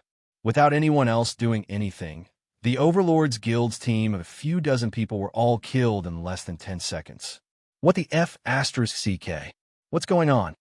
The Overlord's Guild's members, who were surrounding the god of luck and dealing damage, were stunned when they suddenly saw their team get wiped out. Boss unparalleled. That brat brought some people over to steal the boss. The players who had been killed replied in the Overlord's Guild channel. Unparalleled Overlord was one of the Overlord's core players and the Overlord's chief weapon warrior. In this day and age, the name Unparalleled was as common as dog leftovers from 100 years ago. Those who could take this name were usually the first batch of people to enter the game. Unparalleled Overlord was the one who had given the order to steal the boss. Now that he heard that Mingdu had brought people over, his heart tightened, and he hurriedly asked, "How many people?" In reality, Chuanjin's people were standing in Unparalleled Overlord's field of vision. However, Unparalleled Overlord had just seen Mingdu's methods. In his mind, a person who could instantly kill a dozen people was most likely a core expert of a big guild. So, when he heard that Mingdu had brought people over, Unparalleled Overlord subconsciously looked around, but he didn't see anyone. Chapter 3:12. 10. Unparalleled Tyrant was stunned by the courage of Chuanjin's group. 10 people dare to challenge and steal the boss? Do they want to die? There won't be an ambush, right? Unparalleled Tyrant glanced at Chuanjin's group. Seeing that not only did Chuanjin's group not retreat, but they were even whispering to each other, he immediately became cautious. Damn, Wuji, you're too reckless. Bao San angrily scolded Wuji. It's all your fault. You had nothing better to do, so you just had to come up and reason with me. They have over 2,000 people. Spring Grace said with lingering fear, they won't surround us, right? There's so many of them. I'm telling you, don't let me hold up the rear. I can't stop so many people. Famous Sword Dao Xue and North Sea Yoyu wiped their daggers and rejoiced. Good thing we chose a class that knows stealth. Otherwise, who knows how many times we would have died to Wuji's tricks. If you run later, we won't be able to stop you. Mingdu said, why the hell are you running? They have over 2,000 people. If they really surround us, no one will be able to escape. Hearing this, the others' faces became gloomy. Mingdu had a lot of experience in being surrounded, and he also had 2 movement skills. If even he said that they couldn't escape, it was clear that in the face of absolute numbers, any escape skills would be useless. Wang Yu laughed. Haha, I don't like what Mingdu said. If you're not human, then scram. Everyone angrily said. If Wang Yu wanted to run, 2,000 people probably wouldn't be able to stop him. After all, Wang Yu had movement skills and pole vaulting. There weren't many people who could catch up to Wang Yu. Wuji laughed. Don't be afraid. They won't dare to come over for now. Won't dare? Why? To place one's pride, little friend asked with curiosity. Afraid of an ambush, afraid of luring the tiger away from the mountain, afraid of being attacked from the back, Wuji said calmly. Human thinking was very strange. The smarter a person was, the more they tended to be overcautious. As a core member of the Tyrant's Guild, Unparalleled Tyrant was naturally no fool. At this moment, if Chuanjin had more than 100 people on his side, he would have immediately brought his men to surround them. However, Chuanjin dared to kill people with just a dozen people. This was something worth pondering over. One had to know that the Tyrant's Guild was fighting a lucky boss. This kind of boss represented a great deal of profit. Guilds in the same guild could fight over the uneven distribution of loot, not to mention the fact that there were other guilds competing with each other. The Tyrant's Guild was so large, and they couldn't guarantee that there were no spies from other guilds. If there was an ambush, wouldn't they suffer a double loss? What should we do now? We can't just stand here and watch. Yang Na asked Wuji. The Tyrant's Guild didn't dare to come over, not because they were afraid of Chuanjin's group of 10. If Chuanjin's group went to seek death, the Tyrant's Guild definitely wouldn't mind sending them on their way. Chuanjin's group could only watch from the sidelines. Wuji laughed. Haha, Dao Xue, lend me a few of your megaphones, the ones used to shout in the server. As a merchant, megaphones and the like were the main tools he used to purchase items in the game. He had plenty of them on him. Dao Xue was slightly startled. He took out a few megaphones and handed them to Wuji. What do you want to do? Call for help. Before Wuji finished speaking, everyone's vision blurred. All they saw was a line of large words flashing at the top of the screen. Player Wuji, Scorching Sun City. Scorching Sun Plains has a lucky boss. Everyone come quickly. What the hell are you doing? Dao Xue was shocked. He was just wondering why Wuji was using megaphones to call for help. It seemed like Wuji really was calling for help. Didn't I say to call for help? Wuji said. Damn, what if you call for a few more big guilds? Bai Mingyu paled. Bai Mingyu, who had been persecuted by the big guilds, knew how scary they were. Moreover, this was a lucky boss. You might not get to meet one even if you played for a lifetime. Who knew how many people would come with this shout? One overlord was enough to give everyone a headache. If they called for a few more big guilds, how could they fight for the boss? Wuji laughed. Hee, this is the effect I want. We'll take advantage of the chaos later. Don't they clear the area? Inlao Air looked at Wuji with disdain. The people from the big guilds weren't idiots. In order to prevent people from taking advantage of the situation, they would always clear the area before they fought a boss. Even if there were other guilds competing for the boss, they would first eliminate the people who weren't competitive. If they called so many people over, it was very likely that the people from Quanzhun sect would be one step ahead of the boss. They will, but don't be afraid. Just stand beside me. With me here, they won't be able to hurt you. Wuji smiled. Seeing the loudspeakers on the public chat, the Overlord's people were in chaos. Damn, those bastards are using the loudspeakers. What should we do? Should we use the loudspeakers to fight back?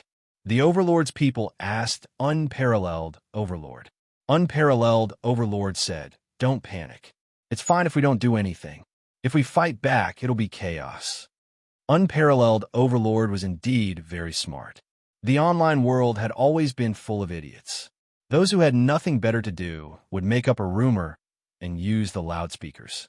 It wasn't uncommon for them to say that they had soloed the giant dragon, so meeting a lucky boss wasn't a particularly creative rumor.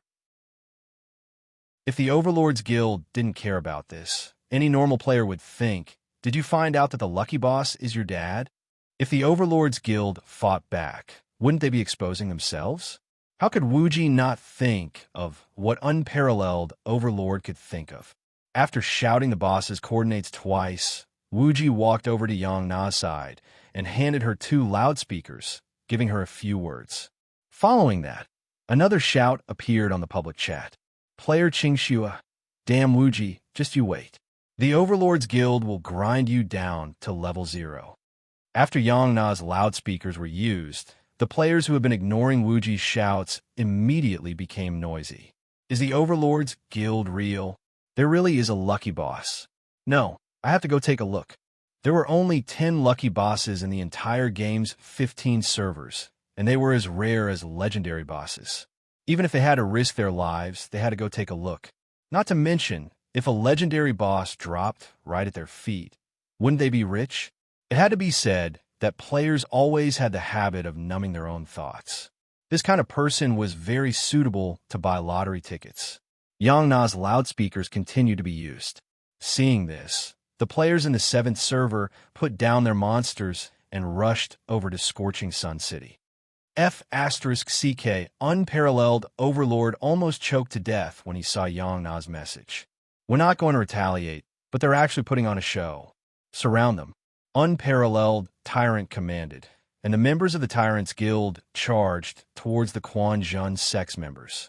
At this time, the lucky boss's coordinates had been announced, and all the large guilds in the 7th server were definitely rushing over. No one knew who the boss would belong to. If they continued to fight, they would only benefit other guilds. Rather than letting that happen, they might as well kill these disgusting people in front of them first. F*CK, they're coming. The aura of a few thousand people was quite shocking. When they saw the Overlord's Guild surrounding them, they couldn't help but feel shocked. What are you afraid of? Wuji muttered in disdain.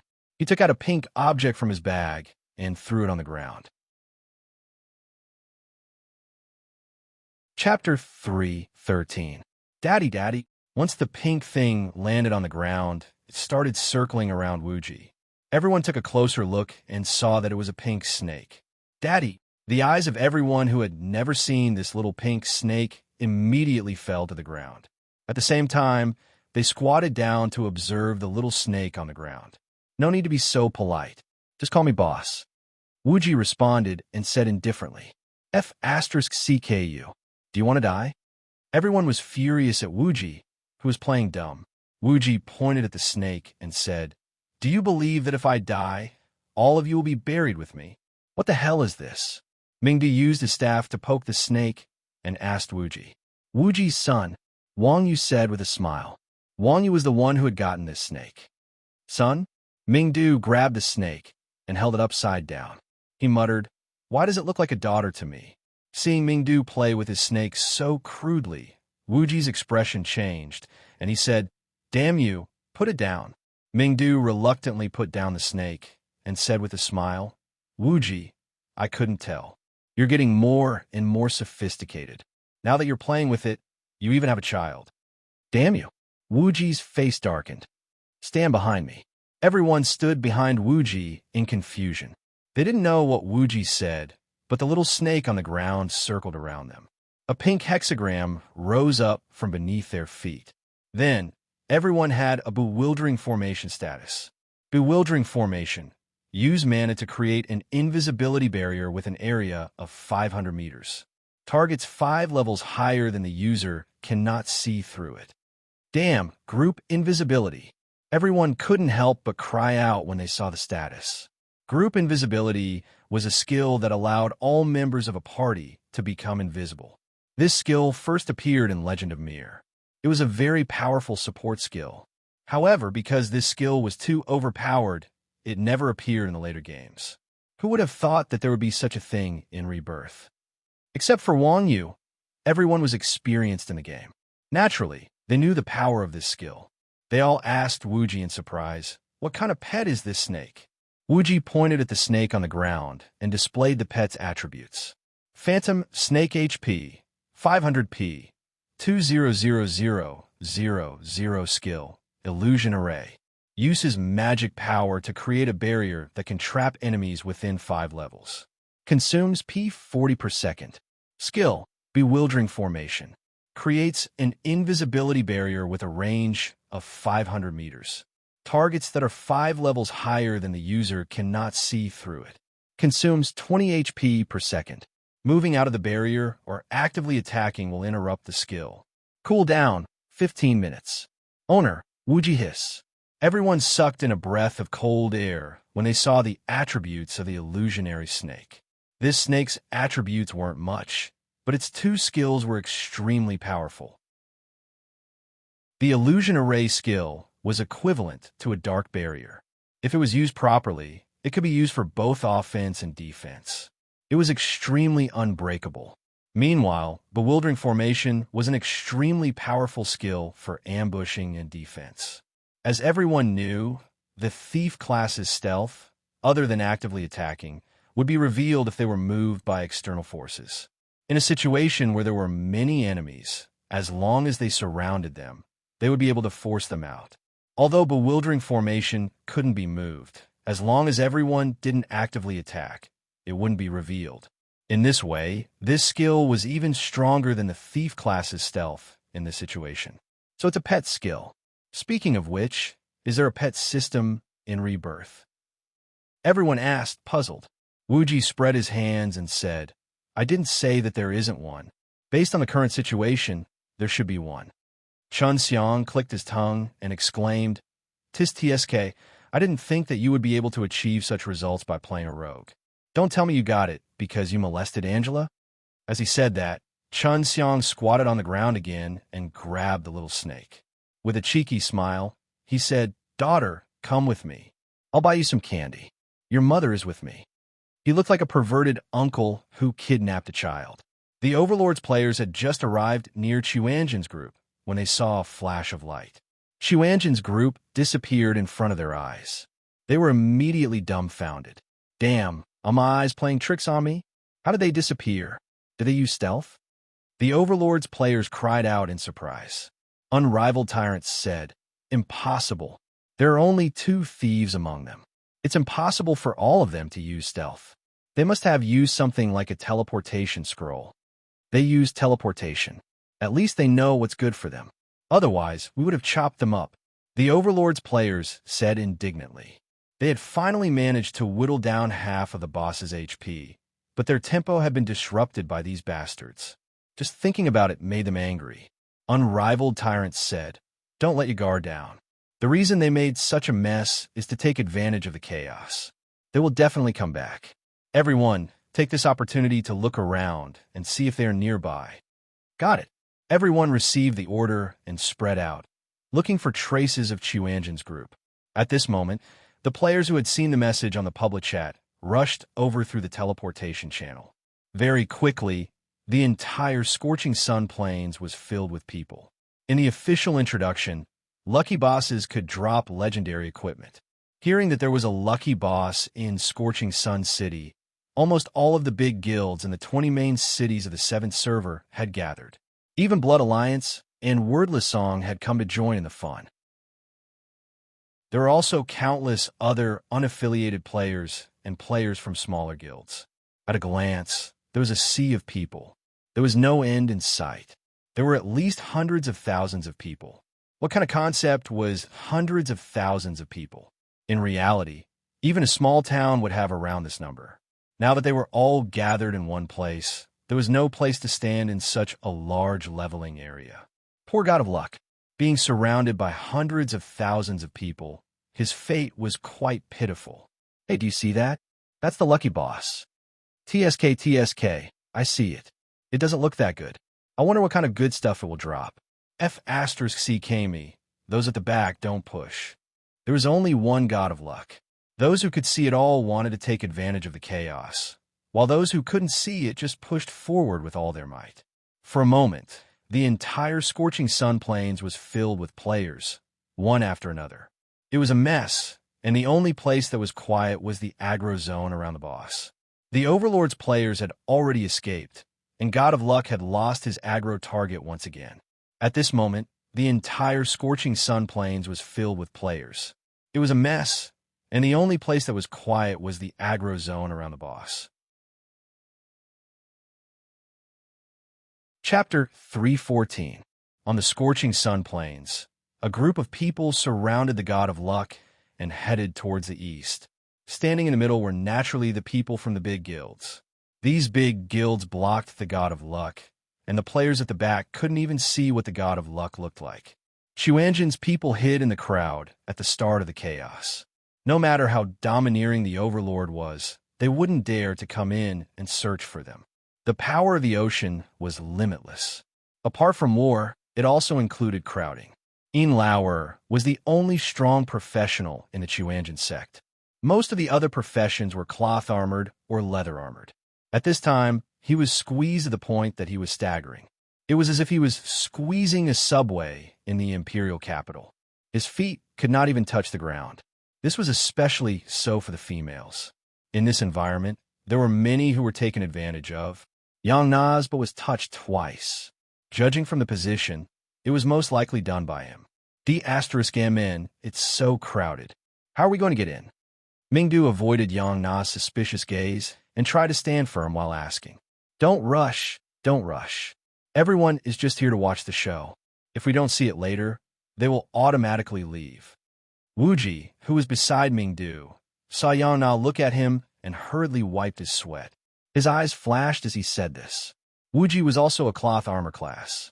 He had thought of everything and had forgotten about this, and was almost squeezed to death.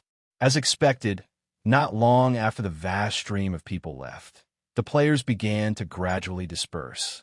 Just as the God of Luck was about to walk out of the Scorching Sun Plains, the sea of people had shrunk by more than 80%. Now, only a few guild players remained. There are still quite a few people here. Seeing the crowd that was still squeezed, everyone couldn't help but complain. The 7th server had a total of 20 main cities. The biggest guilds in these main cities were basically all present. Each guild had 500 people, which meant there were around 10,000 people. Moreover, there was a large guild like Blood Alliance. They were still fighting for the boss. Up until now, no one had even seen what the boss looked like. Wuji said, "What's the rush? The weak are prey to the strong. Let's just continue to watch the show." Just as Wuji expected, seeing that the normal players in the outer perimeter had dispersed, the large guilds finally began to disperse the players from the smaller guilds. Small guilds were instinctively afraid of large guilds. Even if the benefits were right in front of them, they wouldn't dare to form alliances. After all, this was a game. Dying once wasn't a big deal, but if the large guilds remembered them, they would be in trouble. Not every main city had a big guild like Blood Alliance. In just a short while, the players from the smaller guilds had all been chased away. Now, there are only 4 guilds left. Overlord Guild, Blood Alliance, Howran Alliance, Scorching Sun Guild. These 4 guilds were among the stronger guilds in the 7th server. There was no need to talk about Blood Alliance. They were the only level 4 guild in the entire server and a first-rate guild with many members. Scorching Sun Guild was a local guild in Scorching Sun City. They had the advantage of being a local tyrant. Although they only had 500 members, they were the most arrogant. Overlord Guild was a guild from Elf City. Most of them were archers. Just now, Chuanjin and the others had seen their fighting style. Warriors tanked while the archers fired. Such a shameless fighting style. If it was a boss, they could still rely on their health. If it was a player, they wouldn't be able to leave anyone alive. Even Wang Yu found it hard to deal with. The last one was Howran Alliance. They were an old guild in the national server. Their history was even longer than that of Three Spirits Village. Their teacher battle team was one of the top 4 teams in 6 consecutive tournaments. Their guild leader was an archer called Teacher is Annoying. He was the only player in the 7th server, other than Chuanjin, who was level 24 and above. One had to know that although Chuanjin and the others worked hard to level up and complete quests, they were able to reach level 25 and above because they were helping Blood Alliance guard the guild base.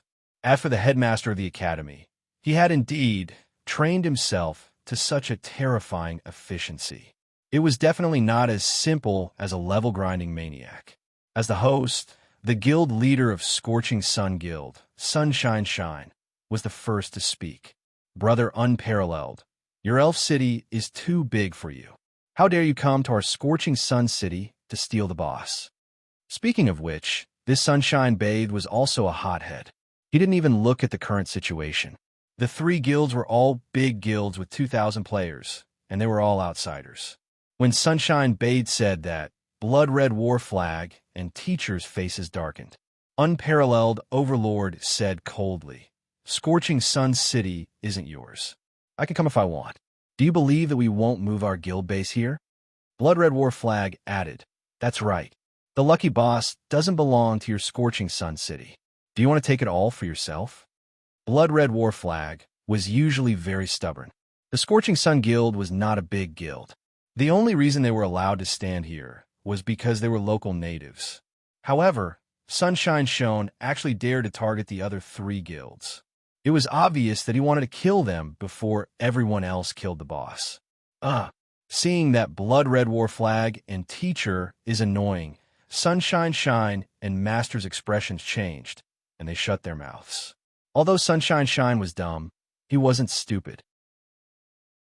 Scorching Sun City and Overlord's Guild had a history, so he was only targeting Unparalleled Overlord.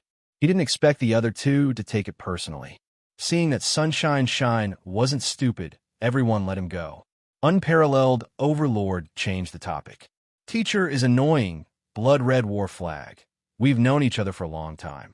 I'm not a smart person, and it wasn't easy for us to find a boss.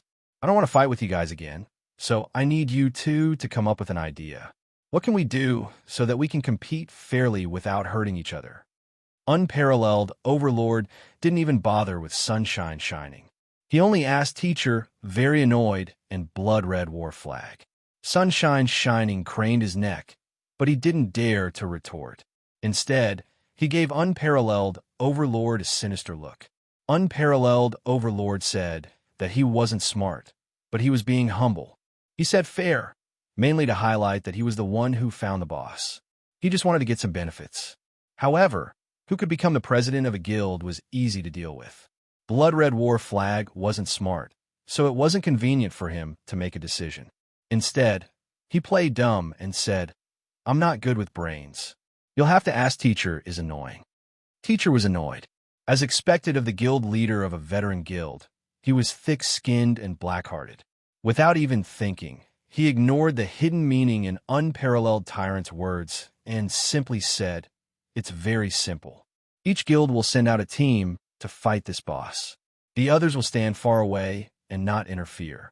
The boss will belong to whichever team kills it. How about that?"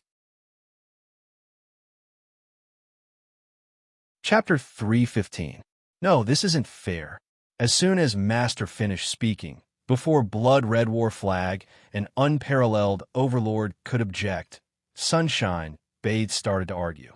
Everyone knew that Howran Alliance was full of experts, and Master's battle team was one of the top 4 teams in the country. Scorching Sun Guild was just a new guild.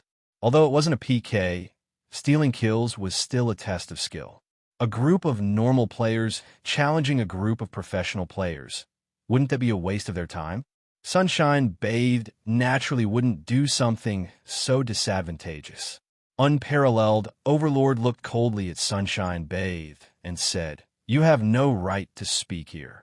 F***CK, Sunshine Bathed's face turned red. He gritted his teeth and resisted the urge to make a move. There is a saying that weak countries had no diplomacy, and it was the same for weak guilds. Small guilds struggled to survive in the cracks of the big guilds and wouldn't dare to ask for the right to speak. Master laughed and said, "Brother Unparalleled, you don't have any objections?" "No objections." Unparalleled Overlord smiled faintly. What class in the game was the easiest to steal kills? Of course, it was the archer. The archer's attack wasn't low, and their attack speed was the fastest out of all the classes. As the saying went, speed was the fastest in the world. Although Overlord's guild didn't have as many experts in quality as these 2 big guilds, with a group of archers, they were not afraid of stealing kills. "What about Boss Blood Red? What do you think?" Master asked Blood Red War Flag in annoyance. Blood Red War Flag said, "I have no objections either." Blood Alliance's Blood Red battle team was also one of the top 10 professional teams in the country, not far from Master's battle team. If it was just to steal the last hit from the boss, Blood Red War Flag was still very confident. 3-1, the minority obeys the majority. "Sunshine, sorry for troubling you," Master said as Sunshine Bathed with an annoyed smile. Sunshine Bathed knew that his guild wasn't strong enough, so he had no choice but to agree. After discussing how to take down the boss, each guild picked 10 people to form a battle team and stood at the front. The others spread out and retreated far away. Not only could they prevent the other guilds from interfering, but they could also stop the players who wanted to fish in troubled waters. Chuanjin's people had been mixed in with Howran Alliance's party, which was not far from the boss. Large guilds like this usually consisted of several smaller guilds. Players who weren't from the same guild basically didn't know each other, so they didn't even notice that there were 10 more people in their party. When the players from the 4 major guilds spread out, Wuji used a bewildering formation, and Xuanjin's party instantly went invisible.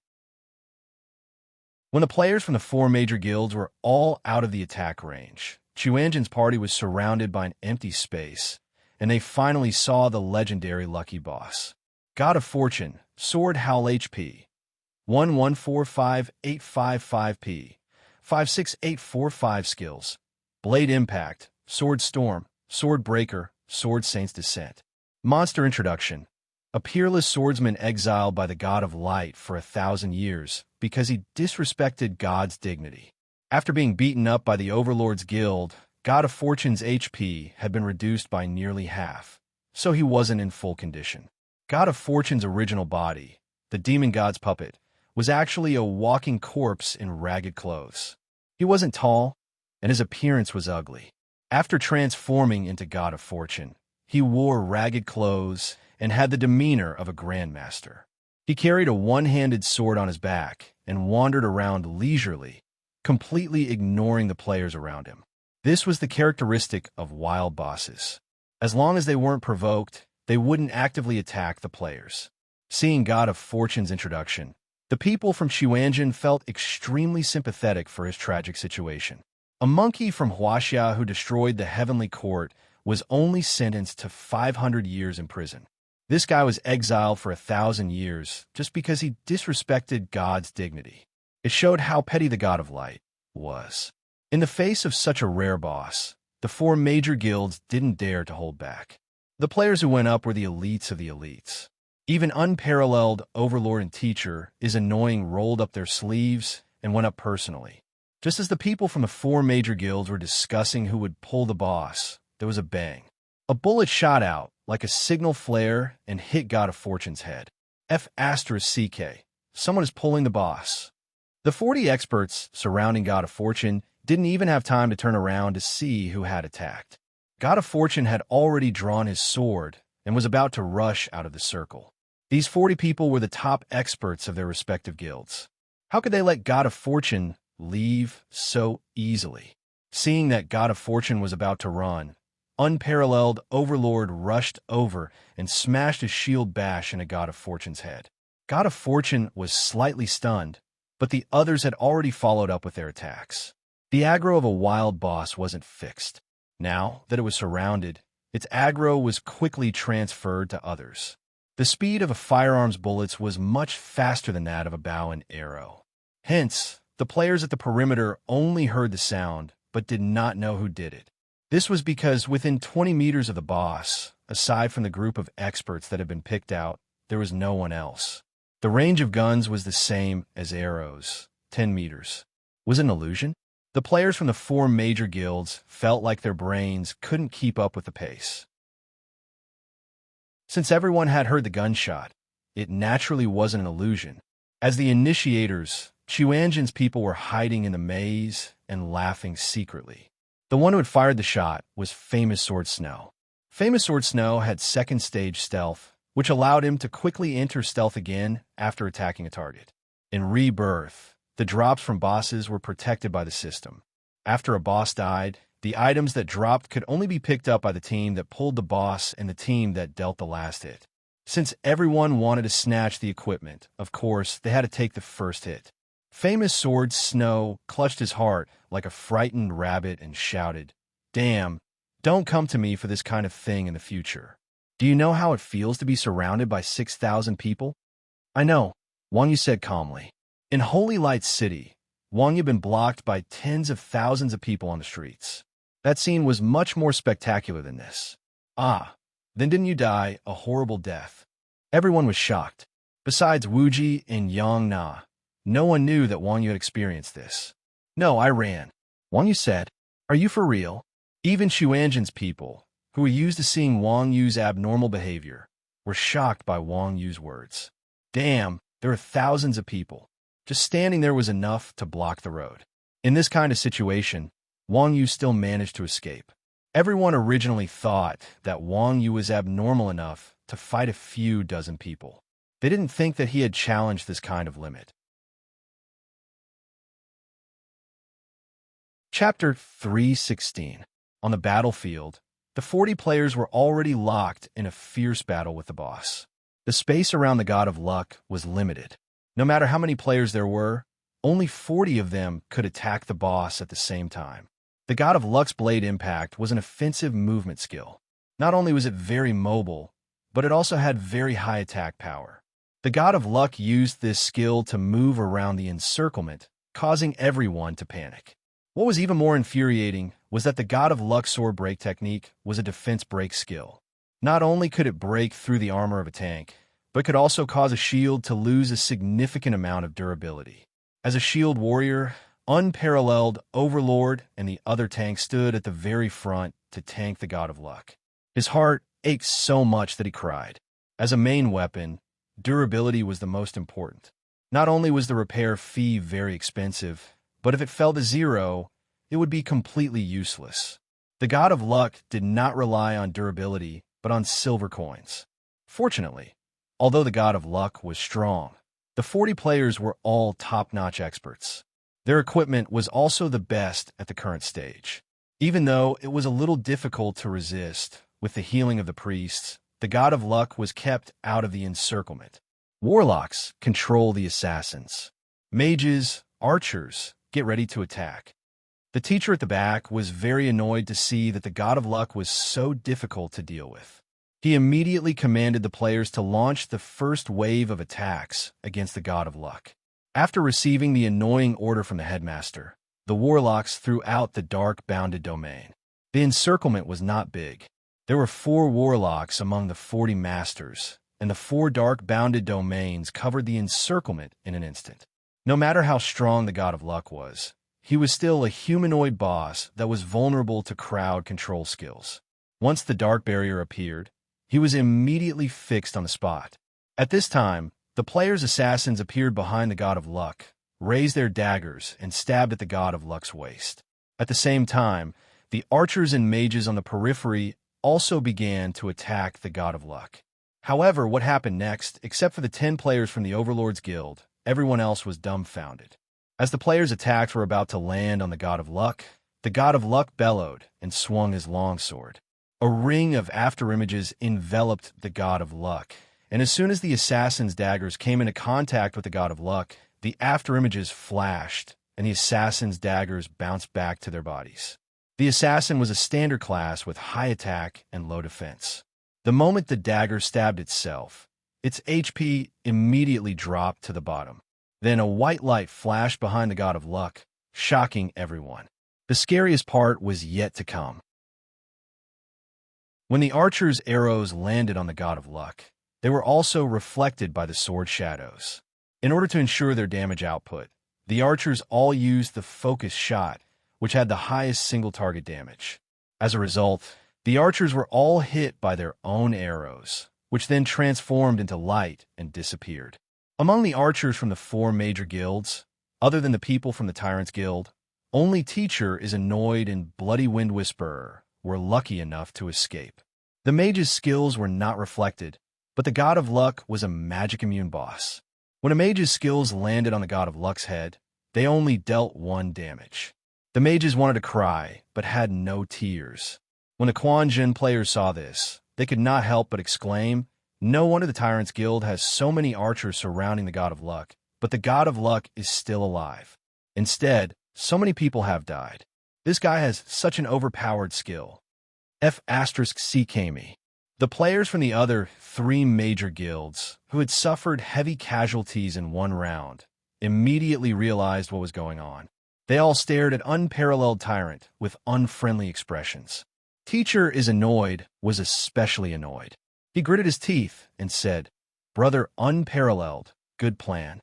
No wonder you agreed so easily." The Tyrant's Guild had fought the God of Luck for a long time, so they naturally knew how powerful the God of Luck was.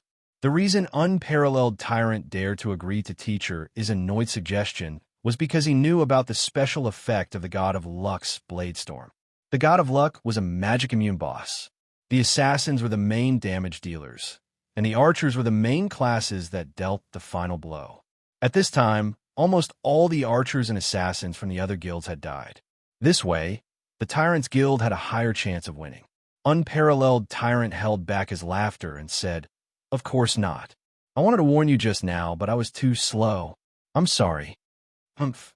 Teacher is Annoyed coldly snorted and said, "I don't know what else we need to pay attention to with this boss. Brother Unparalleled, tell us all at once. Otherwise, we'll have to fight before the boss is over." Teacher is Annoyed was not a pushover. After being tricked by Unparalleled Tyrant, he immediately began to threaten him. Unparalleled Tyrant also knew that Teacher is Annoyed was not to be trifled with. He hurriedly said, No, this boss is difficult to deal with." That's good." Teacher is Annoyed glared at Unparalleled Tyrant and ordered his subordinates to enter the battle again. Getting the final blow was not something that only archers could do. As long as his people did not all die, there would always be a chance. After all, the Teacher battle team was a professional battle team. They still had this bit of confidence. On the side, Bloody Wind Whisper was also secretly on guard against Unparalleled Tyrant. Although they said they were working together to fight the boss, this bastard actually tripped them up in the first round. Who knew what he would do later? They had to be on guard. No matter how shameless the God of Luck was, it was still a humanoid boss. It was vulnerable to crowd control. Moreover, if there were enough priests, even tanks could block it. However, although the God of Luck could not run away now, its hedgehog-like skills gave everyone a headache. Of course, any boss could be defeated by players. Naturally, there was a way to deal with it. The God of Luck's weakness was its head. As long as the arrows did not land on the God of Luck's torso, Bladestorm would not counterattack. The God of Luck was inherently agile and had a very mobile movement skill. Even with warlocks controlling it, the archers did not dare to say that they could hit the God of Luck's head 100% of the time. In order to prevent their arrows from killing themselves, everyone did not dare to use skills. They could only use normal attacks to slowly grind down the God of Luck. Even so, there were still arrows that bounced back at them from time to time. However, there was one exception, and that was the headmaster of the academy. The headmaster of the academy was very annoying. Compared to other archers, the frequency of his shooting was not very fast, but his accuracy was so high that it made people's hair stand on end. Teacher is annoying stood behind Unparalleled Tyrant. Unparalleled Tyrant could clearly hear the sound of Teacher is annoying's bowstring. Not only was it extremely rhythmic, but every time the bowstring sounded, whether it was a skill or a normal attack, it would accurately hit the God of Luck's head. Once or twice, it could be interpreted as luck. However, he hit the God of Luck every time and used his skills so confidently. This was strength, as expected of one of the top experts in a national server. Just this skill alone convinced everyone who was attacking the God of Luck. Chapter 317. Genius in 1 second remember net, providing you with exciting novels to read. At this time, the experts on Xuanzhen's side also noticed that Teacher is very annoying. Teacher is very annoying's shooting movements were not as standard as other players, but his attack rhythm was very pleasing to the eye. Knocking, drawing the bow, and shooting, the three movements were smooth like flowing water, and each arrow took away a lot of Luck's HP. This is free mode. Wang Yu and Yang Na could not help but shout. Free mode can't be. Hearing Wang Yu and Yang Na's words, everyone was stunned. Among all the professions in Rebirth, the free mode of the Grandmaster of Combat might be the most difficult to grasp, but at least there were traces to follow.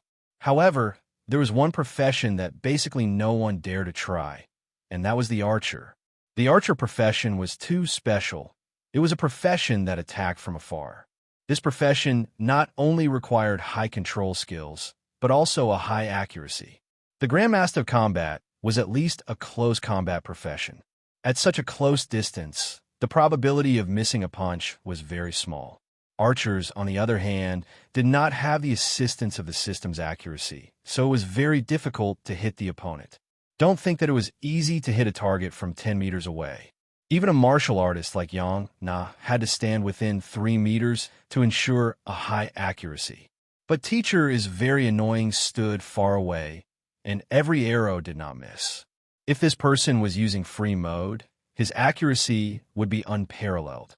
Look at his shooting technique. Wang Yu pointed at Teacher is very annoying and said in annoyance. Everyone looked in the direction that Wang Yu was pointing at and saw that Teacher is very annoying's right hand unconsciously pulled the bowstring when he was shooting. What does that mean? Everyone asked in confusion. Wang Yu said, this can give the arrow the ability to spin and thus increase the damage of the arrow. This cannot be done in the system mode. F***CK. He can even do that? After listening to Wang Yu's explanation, everyone was slightly stunned. They could not help but exclaim, "Tsk, as expected of a famous expert. I thought that this guy was only good in the keyboard and mouse online game. I didn't expect him to be so overpowered in a full simulation game." Speaking of which, Sister Qingxue, do you have the confidence to defeat him? Wuji asked Yang Na, who was beside him. Yang Na was the only archer in Xuanzhen. Such a professional question could not be asked by anyone else. Yang Na replied, honestly, I can't say for sure. My fighting style is different from his. Yang Na's skills were all in her body movements, while the headmaster's annoying ability was in his accuracy. Although it couldn't be said that their skills were superior, For an archer, Yang Na is obviously unorthodox. What the F asterisk CK? Hearing Yang Na's explanation, the experts of the Chuanjin sect were once again amazed. In their eyes, Yang Na was a martial artist just like Wang Yu. These people had the most intuitive understanding of how powerful martial artists were. If even martial artists weren't confident in dealing with an expert, how ruthless was that person? No matter how strong Luck was, he was just a set of data. Even if he was a boss in manual mode, the players could quickly sum up a set of corresponding strategies after understanding his weaknesses. Apart from a failure of the first wave, with Teacher is annoyed, an expert in manual mode, and with the control and tank profession surrounding the God of Luck, killing the boss went smoothly. Although the headmaster's annoying shooting was not as crazy as Wang Yu's, the damage was still considerable. Moreover, the archer's attack frequency was faster than the other classes. With everyone taking turns to attack, Luck's HP quickly fell to 30%. You ignorant mortals, how dare you challenge the dignity of the great swordsman? Receive my wrath. Luck roared, and the domination armor on his body flashed. Then, a golden light fell from the sky and enveloped Luck's figure. Everyone knew how powerful Luck was. Now that there was no target, no one dared to shoot indiscriminately. After 3 seconds, the golden light dissipated, and Luck appeared in front of everyone again. Nothing's changed.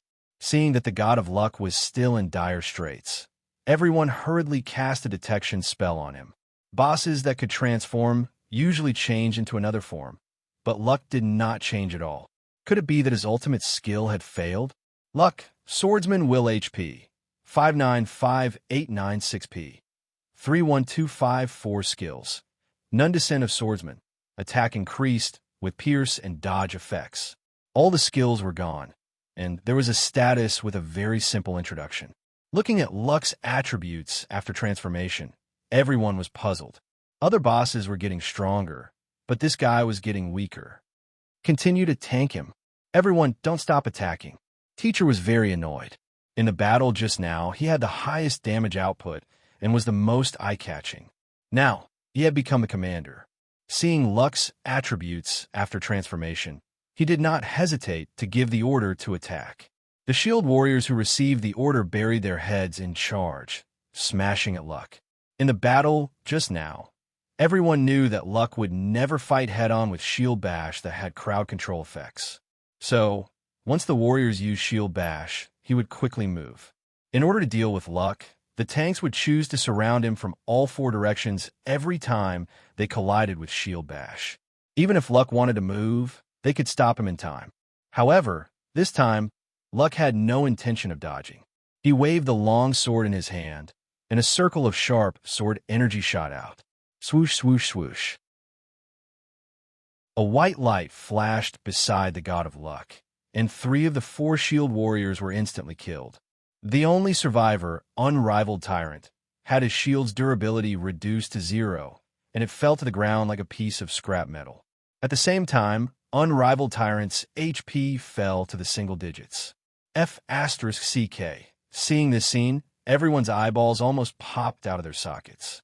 Even his shield could be destroyed. His attack power had increased by at least 300. If the tanks could not withstand it, how the hell were they supposed to fight? Without another word, Unrivaled Tyrant turned around and ran back. Luck did not chase after him. Instead, he looked around coldly, and a powerful aura burst forth from his thin body.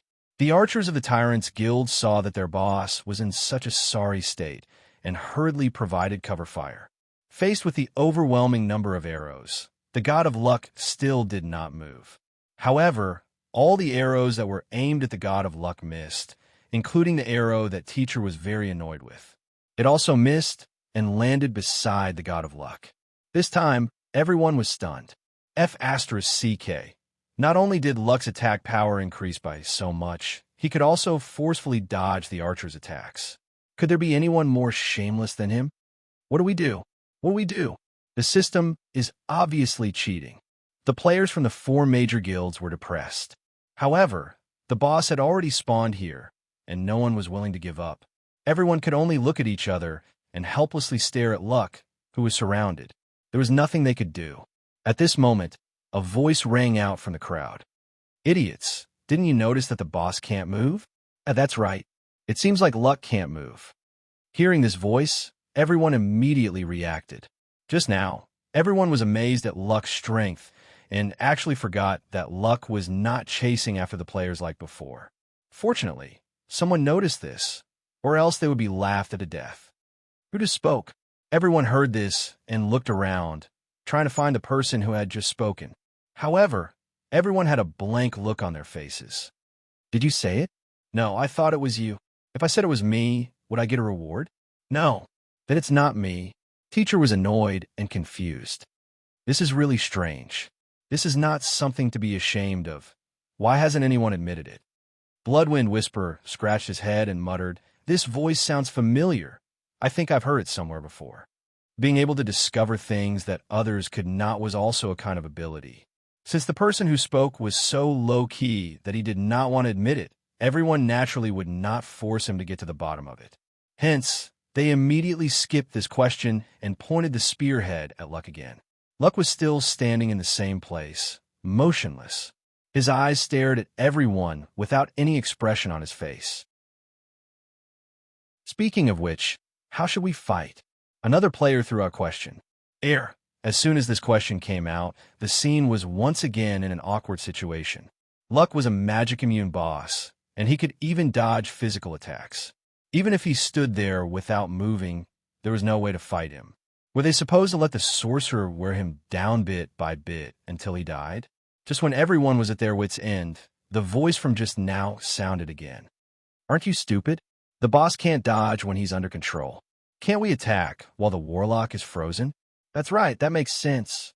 Everyone heard this, and their eyes lit up. They felt that it made sense. So Teacher was very annoyed and immediately gave an order. "Warlocks, use Dark Ward to control. Everyone else, attack." After receiving the order, the warlocks activated Dark Ward and froze Luck. Then, the archers' bows and arrows fell on Luck's body. Luck, who was frozen, lost the ability to dodge. When the arrows rained down, a layer of his HP was taken away. Since the god of Luck couldn't move, the warlock's dark boundary had a fixed release point. They didn't have to use 4 dark boundaries to control the situation like before.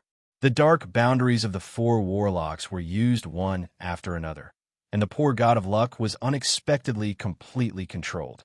Apart from the archer's unparalleled overlord, who had just been half dead by the god of Luck's sword, also pulled out a 2-handed sword. He walked to the god of Luck's side and started slashing at the god of Luck. In the maze, Wuji wiped his sweat and said, "This group of idiots, how can they fight a boss with such IQ? I'm just short of teaching them step by step." Chapter 3:18. They just can't think of anything right now. Chun Xiang laughed. As the saying goes, the onlooker sees the game more clearly than the onlooker. If Wuji was the one fighting the boss, facing the god of Luck, he probably wouldn't be able to think of a solution so quickly. Wuji said disdainfully, "Humph. Our maze formation is about to disappear. I don't have the time to wait for them to come up with a solution." Illusionary Snake's maze formation could only last for 8 minutes, but Chun Xiang had a skill called Sage's Offering, which allowed him to transfer his mana to a specific target. That was how the maze formation lasted until now. There were less than 2 minutes left. Wang Yu said eagerly, "Now it's our turn." For an expert like Wang Yu, having to watch others fight the boss instead of himself was a form of torture. If it wasn't for the fact that he had to take care of the others, Wang Yu would have already rushed forward to help. Wuji nodded.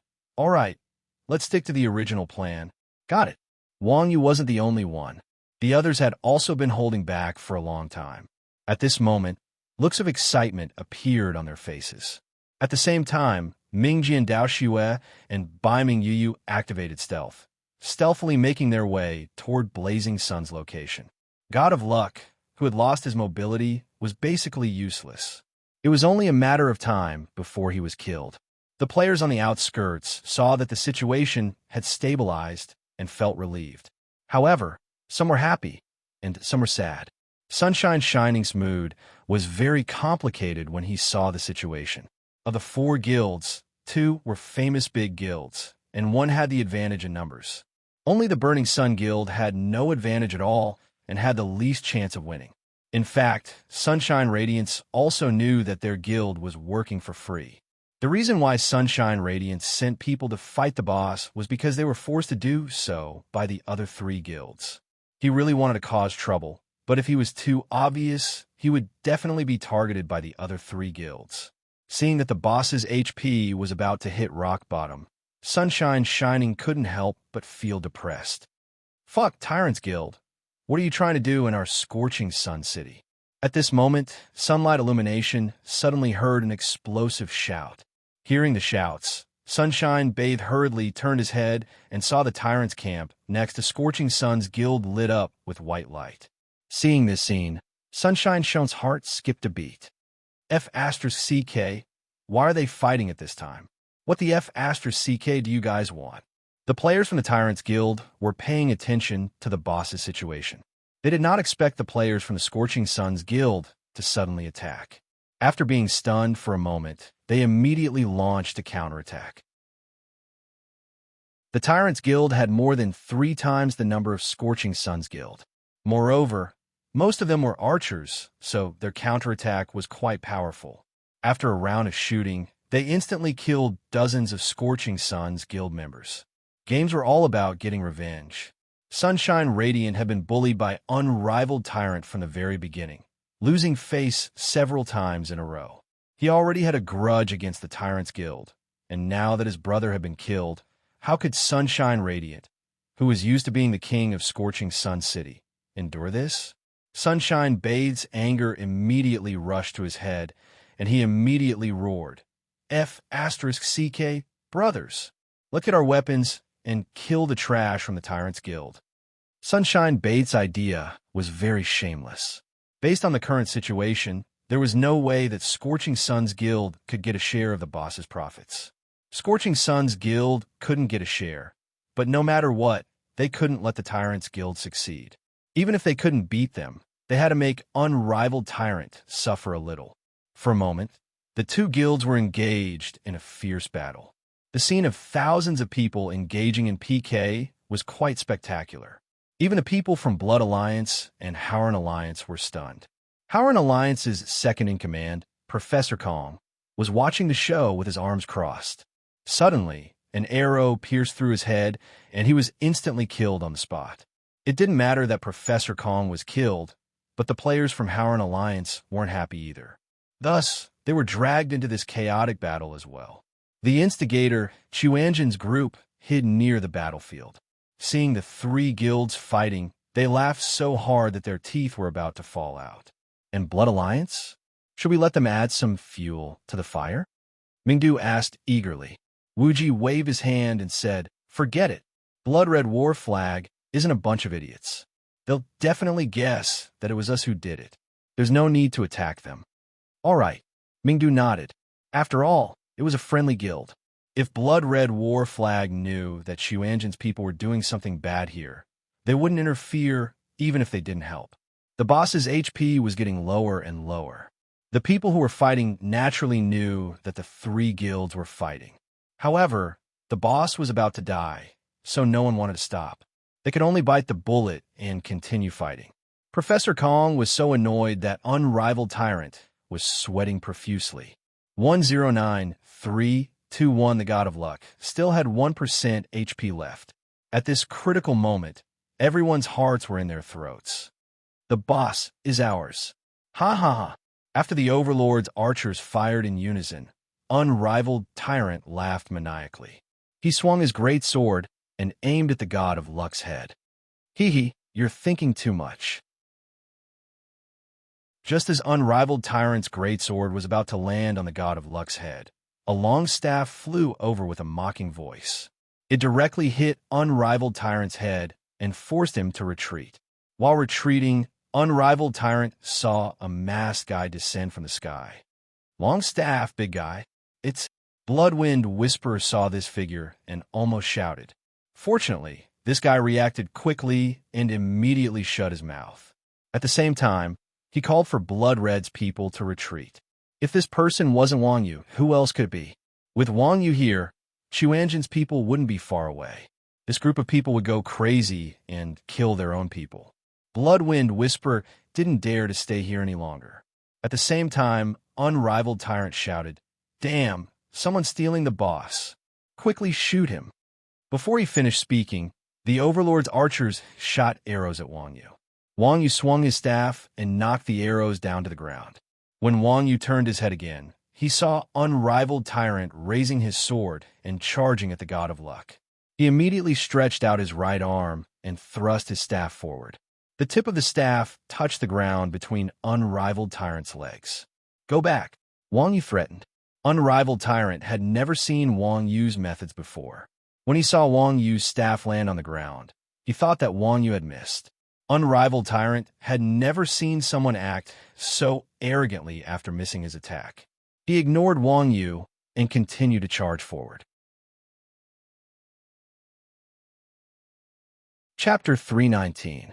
Great physicists once told us that the action of force is mutual. Here, I also want to warn everyone. When the staff is between your legs, you must not rush forward. Unparalleled Overlord paid the price for his behavior of looking down on physics. Just as Unrivaled Tyrant fell to the ground, clutching his crotch, Chun Xiang and Bright Doe had already cast their spells. Dark Barrier Body Lightning and Earthly Fire covered the area. In an instant, flames and lightning flashed, and the area around Wang Yu was instantly blasted into emptiness. At this moment, Wang Yu was also facing off against the God of Luck. The God of Luck had a total of 2 million HP. Even if his HP dropped to 1, his current HP was still around 20,000. With Wang Yu's attack power, it would take at least another 5 or 6 hits to kill him. However, at this time, without the Dark Warlock's Dark Barrier control, the God of Luck regained his monstrous dodging ability and attack power. Seeing Wang Yu swing his staff at him, the God of Luck swung his long sword, drawing an arc of sword energy. Wang Yu knew that the God of Luck's attack power was enough to kill him instantly. When he saw the sword chi sweeping towards him, he leaned back and dodged the sword chi with a teppanyaki kung fu. Then, he turned his legs and waist, sweeping towards the God of Luck with his long rod. In Chinese kung fu, the staff covered a large area. In other words, when the staff was used, it covered a large area. If the system wanted to be shameless and let the God of Luck dodge even a single attack, Wang Yu could only accept it. The God of Luck could not move, but he did not dodge either. He put away his long sword and blocked in front of him. Ding! With a soft sound, Wang Yu's attack was blocked. However, this block did not make Wang Yu depressed. Instead, it made him happy. It seemed that Wang Yu's guess was right. The God of Luck could only dodge long-range attacks. He could not dodge close-range attacks. Otherwise, when facing the 4 tanks, the God of Luck would not have needed to attack first. He would have waited for the 4 to get close before attacking, and he would not have left Unparalleled Overlord with a single breath. It had to be said that the design of this boss was too much. Long-range attacks were ineffective, and melee players could not get close at all. Although he could not move, he was basically in an invincible position. If it were not for Wuji seeing a breakthrough point, perhaps the 4 guilds would have all died here before they could kill the God of Luck. Of course, ordinary players cannot get close, but it did not mean that Wang Yu could not. No matter how strong God of Luck was, he was only a level 40 boss. His so-called swordsmanship may be flawless to ordinary players, but to Wang Yu was as laughable as a child. In the blink of an eye, the God of Luck, who had blocked Wang Yu's long staff, swung his sword again and released a sword aura. Wang Yu calmly leaned to the side and dodged the sword aura. He then rushed in front of the God of Luck, swapping the long staff in his hand for 2 single-handed swords, one long and one short. Wang Yu suddenly rushed in front of the God of Luck, giving the God of Luck a fright. The God of Luck hurriedly swung his long sword to slash at Wang Yu. Wang Yu's long sword had already been thrust forward, and it accurately stabbed at the God of Luck's wrist. The long sword was thin and long, and under Wang Yu's stab, it directly dealt a critical hit. 3324, a bright red damage number floated above the god of luck's head. What the F***? Not far away, the master of luck, who had not been killed by Mingdu, saw this scene, and his jaw dropped to the ground. Only those who had really fought with the god of luck would know how strong this guy was. Although this guy was just a standing boss, there were so many masters in the 4 major guilds, and they could only rely on control and archers to fight with him. Unexpectedly, someone dared to fight him head-on, and even hit him. The most frightening thing was that the process of the god of luck being hit was quite strange. It felt as if the god of luck had deliberately sent his wrist up. The master of luck had played games for so many years, but he had never seen such a shocking scene. Although he was shocked, the master of luck was still a master. After the shock, he quickly regained his composure. He then took out 3 arrows, put them on the string, and shot at Wang Yu. The master of luck's intention was very obvious. Everyone had seen the strength of the god of luck, so subconsciously, the master of luck thought that Wang Yu's previous attack was mostly a fluke. At this time, even if he could not kill Wang Yu, he could still give the god of luck a chance to fight back. At this time, Wang Yu's eyes were fixed on the god of luck's second sword. Just as he calculated the direction of the sword, he suddenly heard a sound behind his head. There's still someone here. Wang Yu's heart tightened. Without turning his head, he leaned to the side and kicked out with his right leg. The 3 arrows were kicked to the ground, and at the same time, the god of luck's long sword was already in front of Wang Yu. Wang Yu raised the short sword in his left hand, and the long sword in his right suddenly crossed in front of him. The 4 guard at the hilt of the 2 swords formed an intersection point, blocking the god of luck's long sword. Wang Yu reacted quickly. He raised his hands and kicked out with a thunder step, kicking the god of luck's wrist. The god of luck's body was kicked back, and at the same time, the long sword in the god of luck's hand was blocked by Wang Yu. Wang Yu picked up the long sword and stuffed it into his bag. This was a good thing. After kicking the god of luck away, Wang Yu turned around and smiled at the master of luck. The master of luck was terrified when he saw Wang Yu's relaxed smile. How is this possible? The master of luck was completely dumbfounded. In the master's mind, Wang Yu should have been caught off guard and either killed by the god of luck or killed by the god of luck, who knew that this guy not only dodged his sneak attack, but also repelled the god of luck with a kick. If luck was involved in the first attack, then this time it was definitely done with strength in the true sense of the word. What scared the master the most was the relaxed smile on Wang Yu's face. It was as if everything he did was an understatement. The scariest person in the world was often the one who you thought was fighting with all his might, but he didn't. Wang Yu's smile completely destroyed the master of luck's confidence as a master. How could such a person exist? This is like a dream. The headmaster was annoyed. As he muttered to himself, Mingdu, who had rushed over, blasted him into ashes. Without a weapon, the god of luck's martial arts were really terrible. Wang Yu changed back to his gloves and followed up with a burst fist, a tiger strike followed by a knee strike. 22144821514555521. After all, martial arts were Wang Yu's strongest suit. For blood-red damage values lit up. The god of luck was beaten in a white light by Wang Yu's punches and kicks, and a few shining items fell from the sky. Wang Yu waved his hand and scooped up the items dropped by the god of luck. Then he sent a message in the channel, "Retreat." Chapter 320. Genius 1 Second Remember Net, providing you with exciting novels to read. This wasn't the first time that Wang Yu had tried to steal a boss. However, in the past, he had always dealt with others first, and then dealt with the boss himself. He didn't even need to think about escaping. But this time they had snatched it right under their noses, and there were still 5,000 or 6,000 enemies behind them. If Wang Yu was alone, no one could stop him if he wanted to escape. However, it would be difficult for others to escape. That was why Wu Ji had planned everything from the very beginning. He would first provoke a war between the guilds, and then sneak away during the chaos. When they received Wang Yu's signal, the 3 great guilds were already in complete chaos. The people from Quanzhen, who had been weaving through the chaos to smooth things over, immediately left the battle, turned around, and left.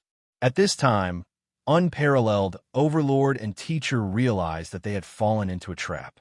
However, the three guilds were already a little unhappy.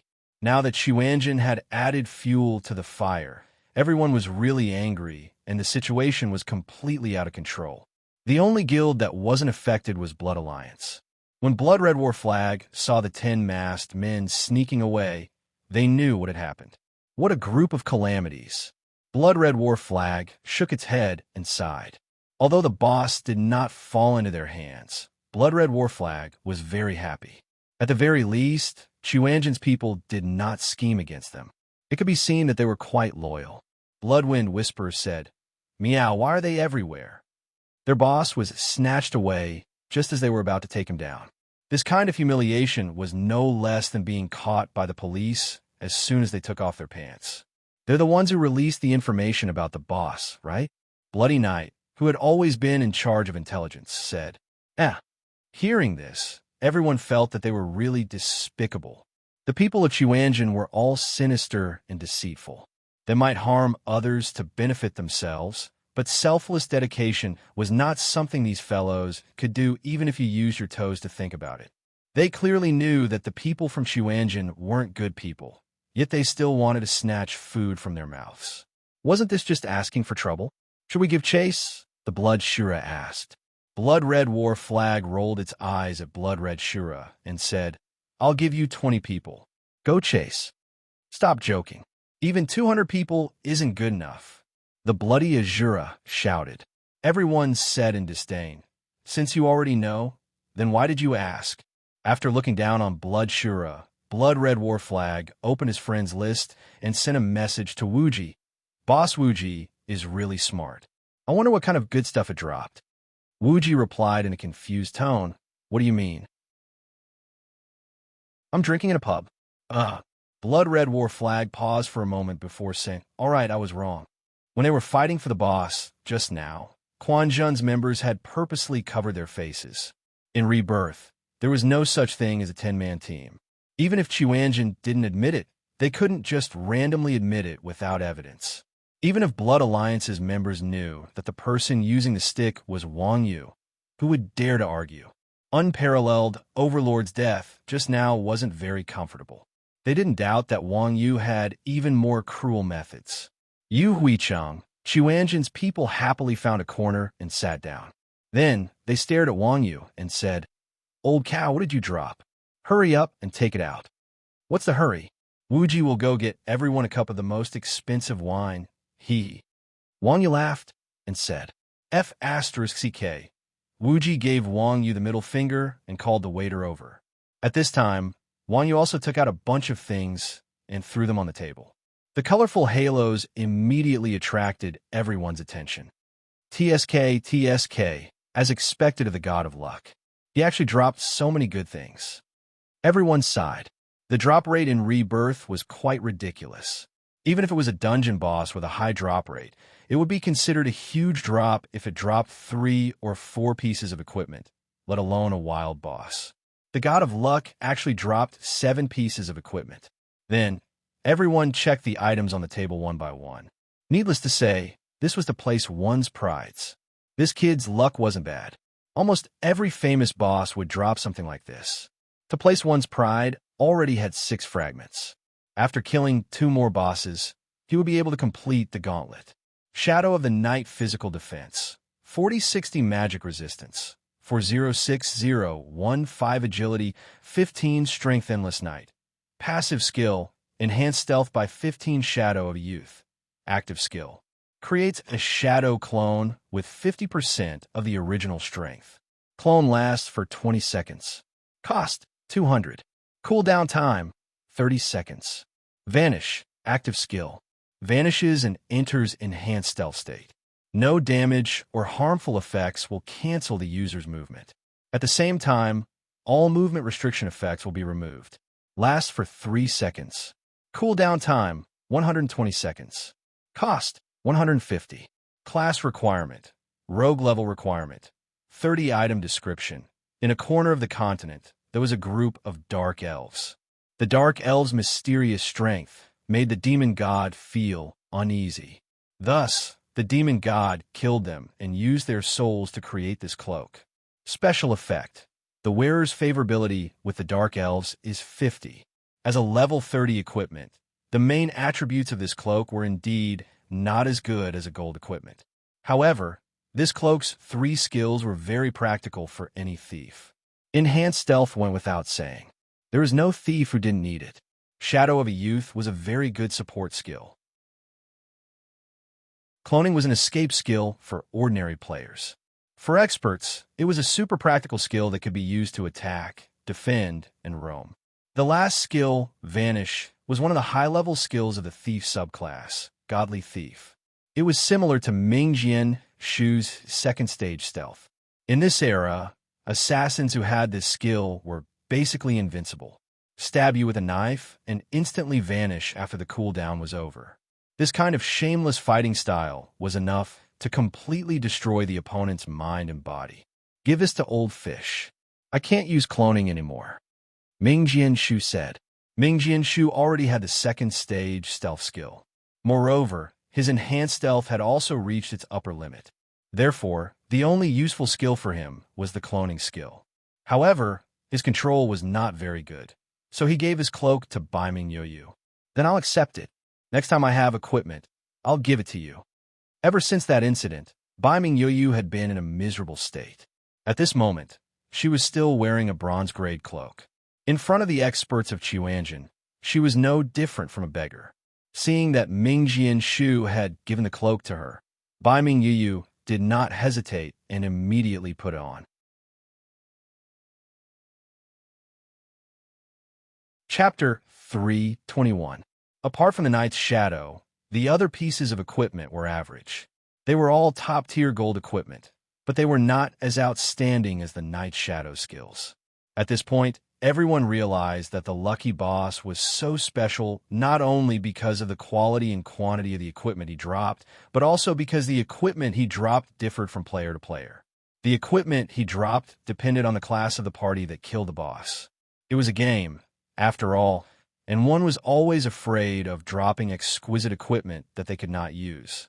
The lucky boss completely dispelled this worry. The service was very attentive.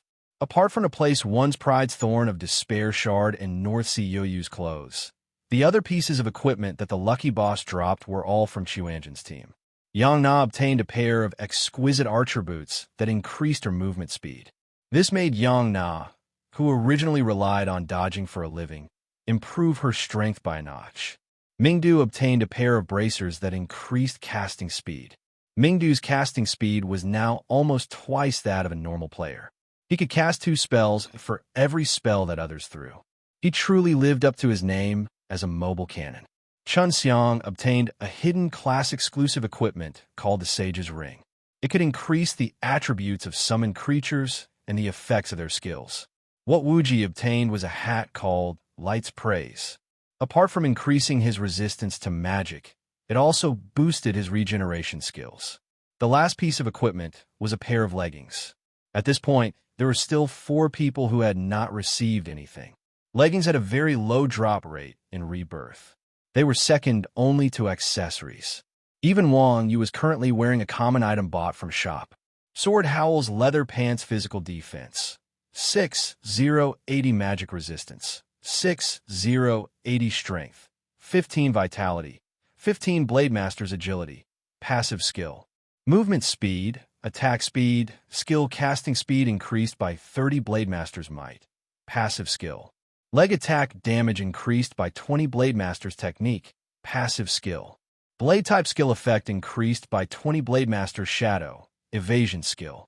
Skill range. 50 class requirement. Common level requirement. 20 item description. Blade Master's second-hand leather pants. God knows how long it has been since it was washed. Seeing this piece of equipment, everyone was stunned. Although the description of this equipment was quite disgusting, the attributes of this equipment were definitely the best. This was because this was a true universal equipment. Attack speed, movement speed, spellcasting, and attack power were all attributes that every class could not lack. Finally, there were even evasion skills. There was a fundamental difference between evasion skills and movement skills. Movement skills required a high level of skill to evade an attack. Evasion skills, on the other hand, required a 100% chance of true evasion. Among the 7 major classes, aside from Wang Yu's self-created role, only the archer class possessed this skill. Hence, the rarity of evasion skills was definitely not inferior to high-end attack skills. Just this evasion skill alone was enough to double the price of this equipment. Even a rich person like Ming Jian Daoxue, who was used to seeing top-notch items, couldn't help but reveal a look of yearning when he saw this leg guard. There were a lot of versatile equipment on the market, but this was the only piece of versatile equipment that had special effects for all classes. "Let's roll," Wuji said shamelessly. Equipment like leg guards were already rare. Not to mention, this was a superb piece of equipment. It was worth it to be shameless for once. Okay. The 6 people who had just obtained the equipment nodded in agreement. After all, doing something like this by one person was shameless, but doing it by many people was called public opinion. Go to hell. Would it kill you to have a little bit of face? Wang Yu lived up to his reputation as a fighter. His hands were the fastest, reaching out to grab the leg guard. The other 3 who hadn't obtained the equipment thought that Wang Yu was in the same camp as them. Seeing Wang Yu suddenly snatch the equipment, they immediately cried out in alarm. F***, old cow, you weren't like this before. I want this equipment, Wang Yu said without hesitation. The evasion skill of this leg guard wasn't that important to Wang Yu. Wang Yu was interested in the leg attack skill. There were many leg attack skills in Rebirth. Other than the thief's kick, most of them were pugilist skills. Wang Yu had been practicing martial arts for many years, so he wasn't afraid of punches and kicks. The only thing that made him feel uncomfortable in the game was that the attack power of his punches and kicks were the same. As a fighter, this was something he couldn't tolerate. However, this was a game. Wang Yu could only accept his fate. Now that he had finally encountered an equipment that could differentiate between punches and kicks, how could he let it go? Seeing Wang Yu's determination, the others immediately quieted down. How should they put it? Wang Yu rarely fought with others for equipment. Almost everyone here had taken advantage of Wang Yu before.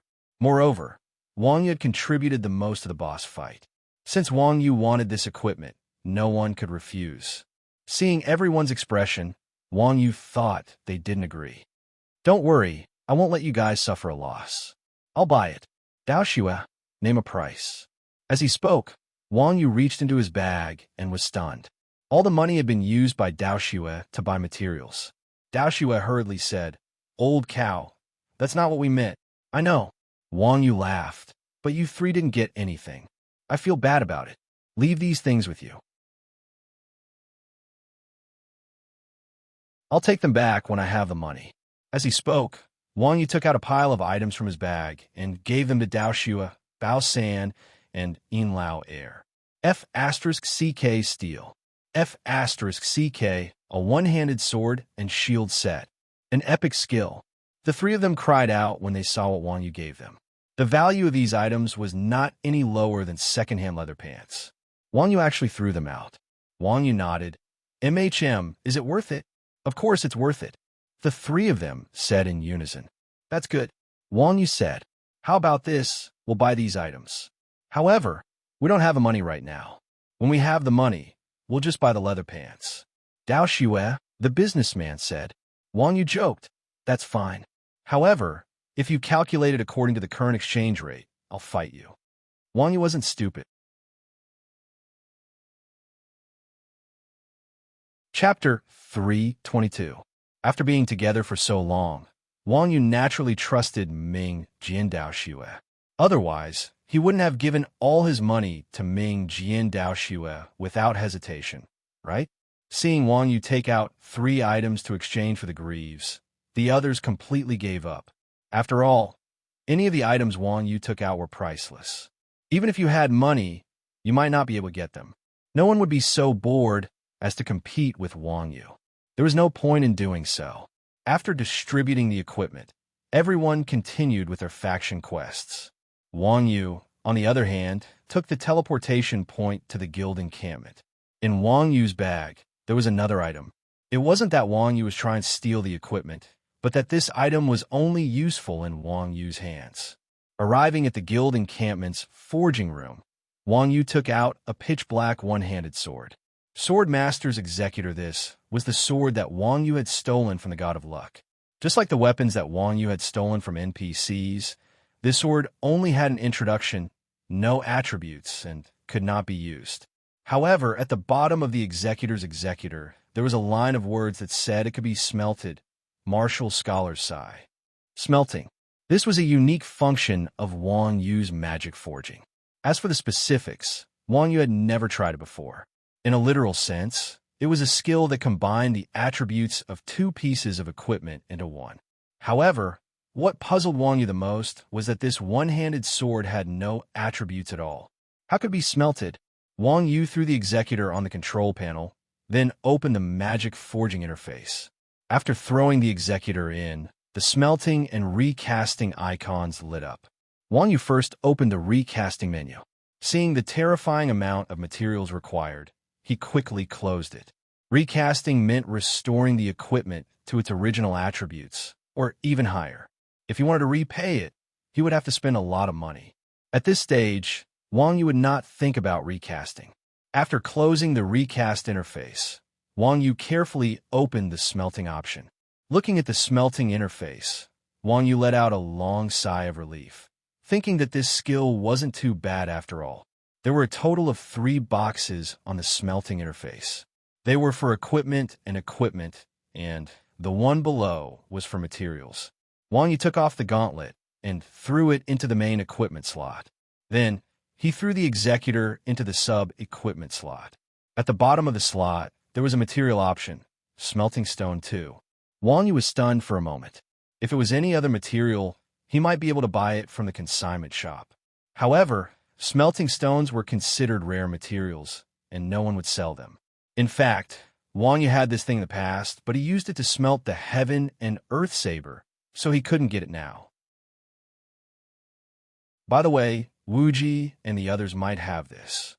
Just as Wang Yu was at his wit's end, he suddenly remembered that he wasn't the only one who obtained a dark gold treasure chest in the Hell Instance dungeon. Thinking up to this point, Wang Yu asked in the guild channel, "Who has smelting stones? I'll buy them for a high price, everyone." Was smelting stone? The first to reply was to place one's pride. This kid scoffed at subclasses. He didn't even learn subclasses, so he didn't pay attention to the materials in the game. No, this was the answer of most of the guild members. Wuji said, "It's a later stage material, right? I've seen people get it during the closed beta, but I don't know what to do with it." Wang Yu said, "It can be used to smelt equipment." "Oh, then I'll keep it for you." Wuji said, "All right." Hearing Wuji's answer, Wang Yu was quite depressed. Without the smelting stone, this sword was just a decoration. If he waited until the later stages, the materials to recast, it would probably be ready. At this moment, famous sword Daoshua suddenly said, "Smelting stone, the arena store has it." Arena. Wang Yu was puzzled. Is it the newly updated one? Yes. Famous sword Daoshua nodded. I saw it when I first entered the game today. There are smelting stones. Famous sword Daoshua was a merchant. After the game update, they would instinctively look at some special shops, such as faction shops, reputation shops, and so on to calculate the price of equipment. The arena store also had a store, so famous sword Daoshua naturally wouldn't miss it. All right, I'll go take a look. Wang Yu was overjoyed as he put away the things on the console and ran back to Yuhuicheng. Following the map, he quickly found the arena. The arena was near the city lord's mansion. It was a very tall building. From the outside, it looked a bit like a coliseum. Entering the arena required a fee of 10 silver coins. This made Wang Yu sigh. The system's exploitation was really everywhere. After entering the arena, Wang Yu discovered that it was actually a dungeon. There were only 2 NPCs in the dungeon. One was called the Competition Merchant, and the other was called the Competition Master. Damn, this game really cut corners. Walking to the Competition Merchant, Wang Yu opened the shop. Sure enough, he saw smelting stones on the last page. Each smelting stone cost 1,000 competition points. Then, Wang Yu walked to the Competition Master and asked about the method of obtaining competition points. There were 3 types of competition. The first was individual competition, the second was group competition, and the last was group competition. Group competition was divided into group competition and group competition. Group competition was divided into siege battles and defensive battles. Players started off with 0 points. Every win in a solo match would give them 10 points, and every loss would give them 5 points. Teams were usually made up of 5 or 10 people. In a group battle, every win would net you 20 points, VP 50 points, and every loss would net you 10 points. Group competition was a group of 5 or 10 players. In group competition, every win would give them 20 points, PvP would give them 50 points, and every loss would give them 10 points. If it was a team battle, they would need at least 50 people. Even if Wang Yu added up all the people in his friend list, he wouldn't have that many. Moreover, Wang Yu wasn't interested in things like siege guards, so he ignored it. For the 2 types of competition, the system would automatically match players with the same points in all 300 main cities in the server. If they encountered a strong opponent, players could choose to refuse to fight, but they would receive 1 point. At the same time, players could also challenge a target. If the target refused, the challenge target would receive 1 point. If they didn't want their opponent to know their ID, players could also choose to fight anonymously. The arena's point ranking was updated in real time. Every Monday, the top 100 players and teams would receive a special reward from the system. After listening to the introduction of the competition, Wang Yu understood most of it. This was a cross-city PvP system. After introducing the competition system, the competition master asked Wang Yu, "Respected player Iron Ox, would you like to enter the arena?" Chapter 323. Enter. Wang Yu replied, since he was already here, if he didn't enter the arena, then wouldn't his 10 silver coins be a waste? Please select a mode.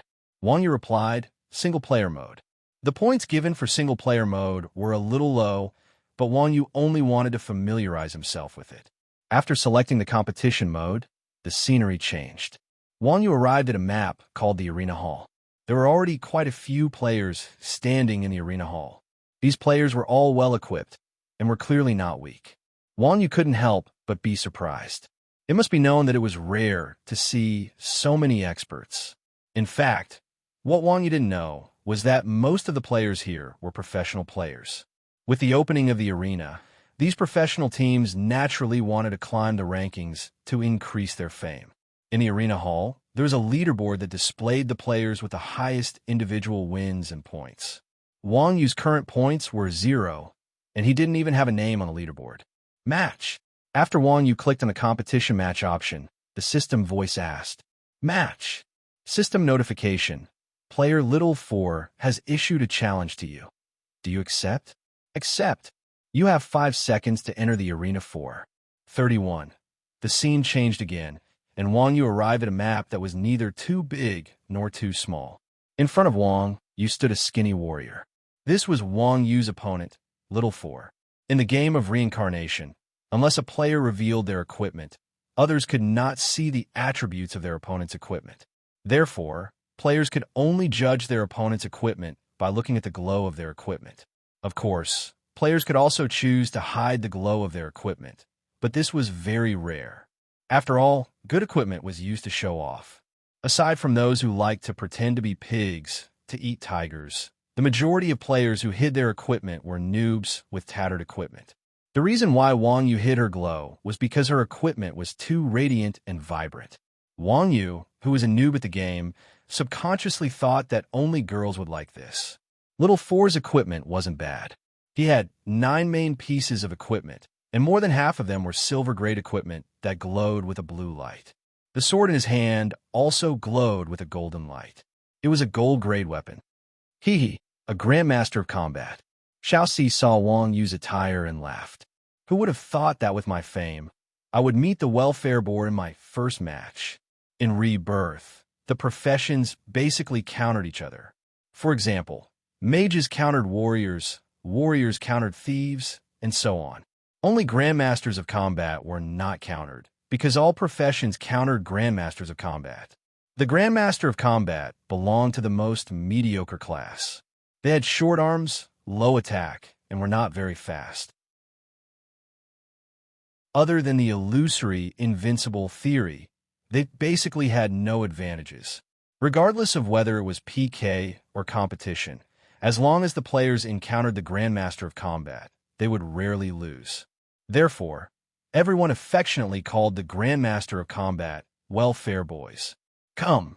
Wang Yu ignored Little Four's nonsense and hooked his finger at him.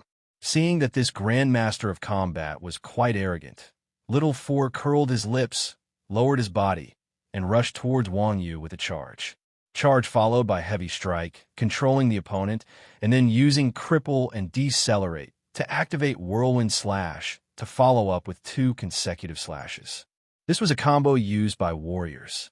Looking at Little Four's familiarity with lower his head, it was clear that his control wasn't bad. However, not bad depended on who it was being said to. Wang Yu jumped back when Little Four lowered his head and used charge, coincidentally dodging Little Four's charge. Without waiting for Little Four to recover from the stun, Wang Yu landed a collapsing fist on Little Four's body. 2214 Little Four's health bar dropped to the bottom in an instant. F***ck this damage. Before Little Four could finish speaking, Wang Yu's other hand grabbed Little Four's head and forcefully pushed it down, smashing it into his knee. Little Four, who only had a sliver of health left, instantly turned into a ball of white light. System notification: you have defeated player Little Four and obtained 10 points. You will leave the competition map in 10 seconds. So F***king high.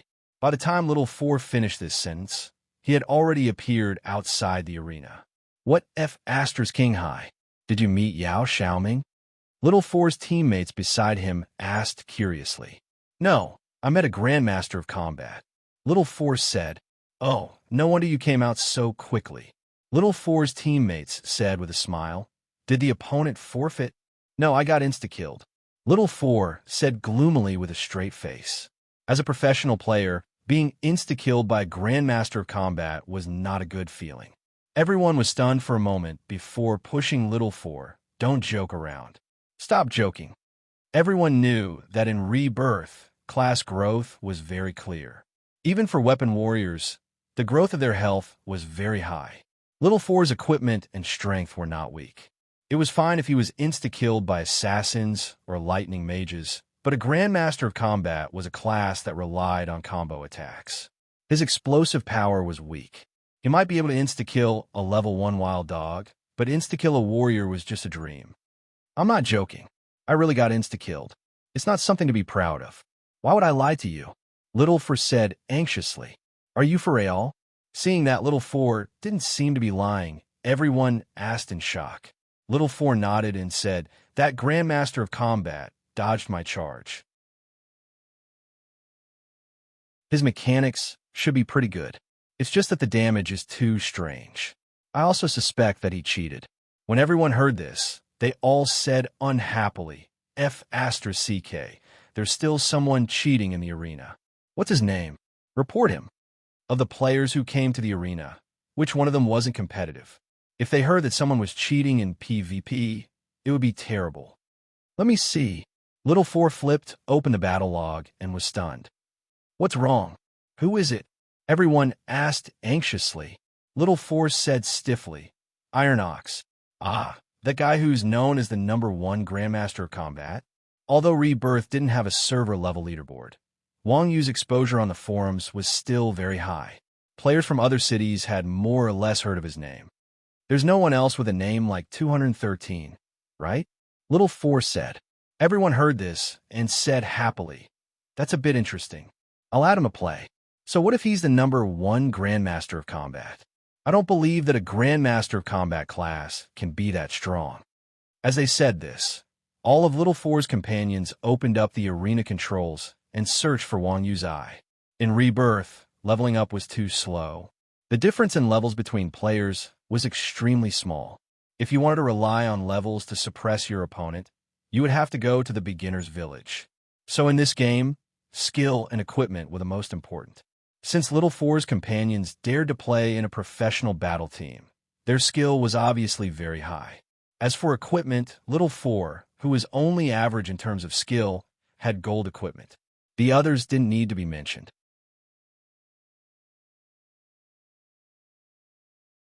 Chapter 324. Genius 1 Second Remember If You Want to Go. Talk Net, providing you with exciting novels to read. Little Four hurriedly tried to dissuade them. Stop messing around. It would be embarrassing if all of our points went into the negative. Little Four had personally experienced how terrifying Wang Yu was, and he understood the strength of his friends very well. Even if there was a difference in strength between them, it was not much, but there was still a huge gap between them and Wang Yu. If word got out that a professional team had a negative score, they would not be able to show their faces in the future. One of the assassins, named Xiaowu, said, "What's there to be afraid of? No matter how powerful he is, he's still a grandmaster of combat. You're just stupid enough to fall into his trap. His true strength may not be stronger than yours." But Little Four wanted to say something, but stopped. He also knew that his friends were competitive. If he said that Wang Yu was too strong, not only would it not stop them, it would also have the opposite effect. "Fine, whatever you guys do," Little Four said helplessly. In just a short while, Wang Yu had won another match, and just as he left the battlefield, Wang Yu received a challenge. System notification. Player Little 5 has issued a challenge through search mode. Do you accept? Accept. Wang Yu did not even look at the notification in front of him and directly accepted. When he entered the battlefield again, it was a very dark map. As the challenger, Little 5 was the host. He could choose his own map. Little 5 was an assassin. Naturally, he would choose a map that was advantageous to him. The vision of the players in a dark map would be reduced, but as the most wretched and dark class in the game, the assassin had a unique talent called night vision, which meant that in this map, the assassin's vision would not be affected. It seemed that although Little 5 looked down on the fighter class, he was still quite cautious toward a famous expert like Wang Yu. Once he entered the map, Little 5 entered stealth. This map wasn't very big. After walking a few steps, Little 5 saw Wang Yu, who was standing there motionlessly, seemingly in a daze. What a stupid fighter.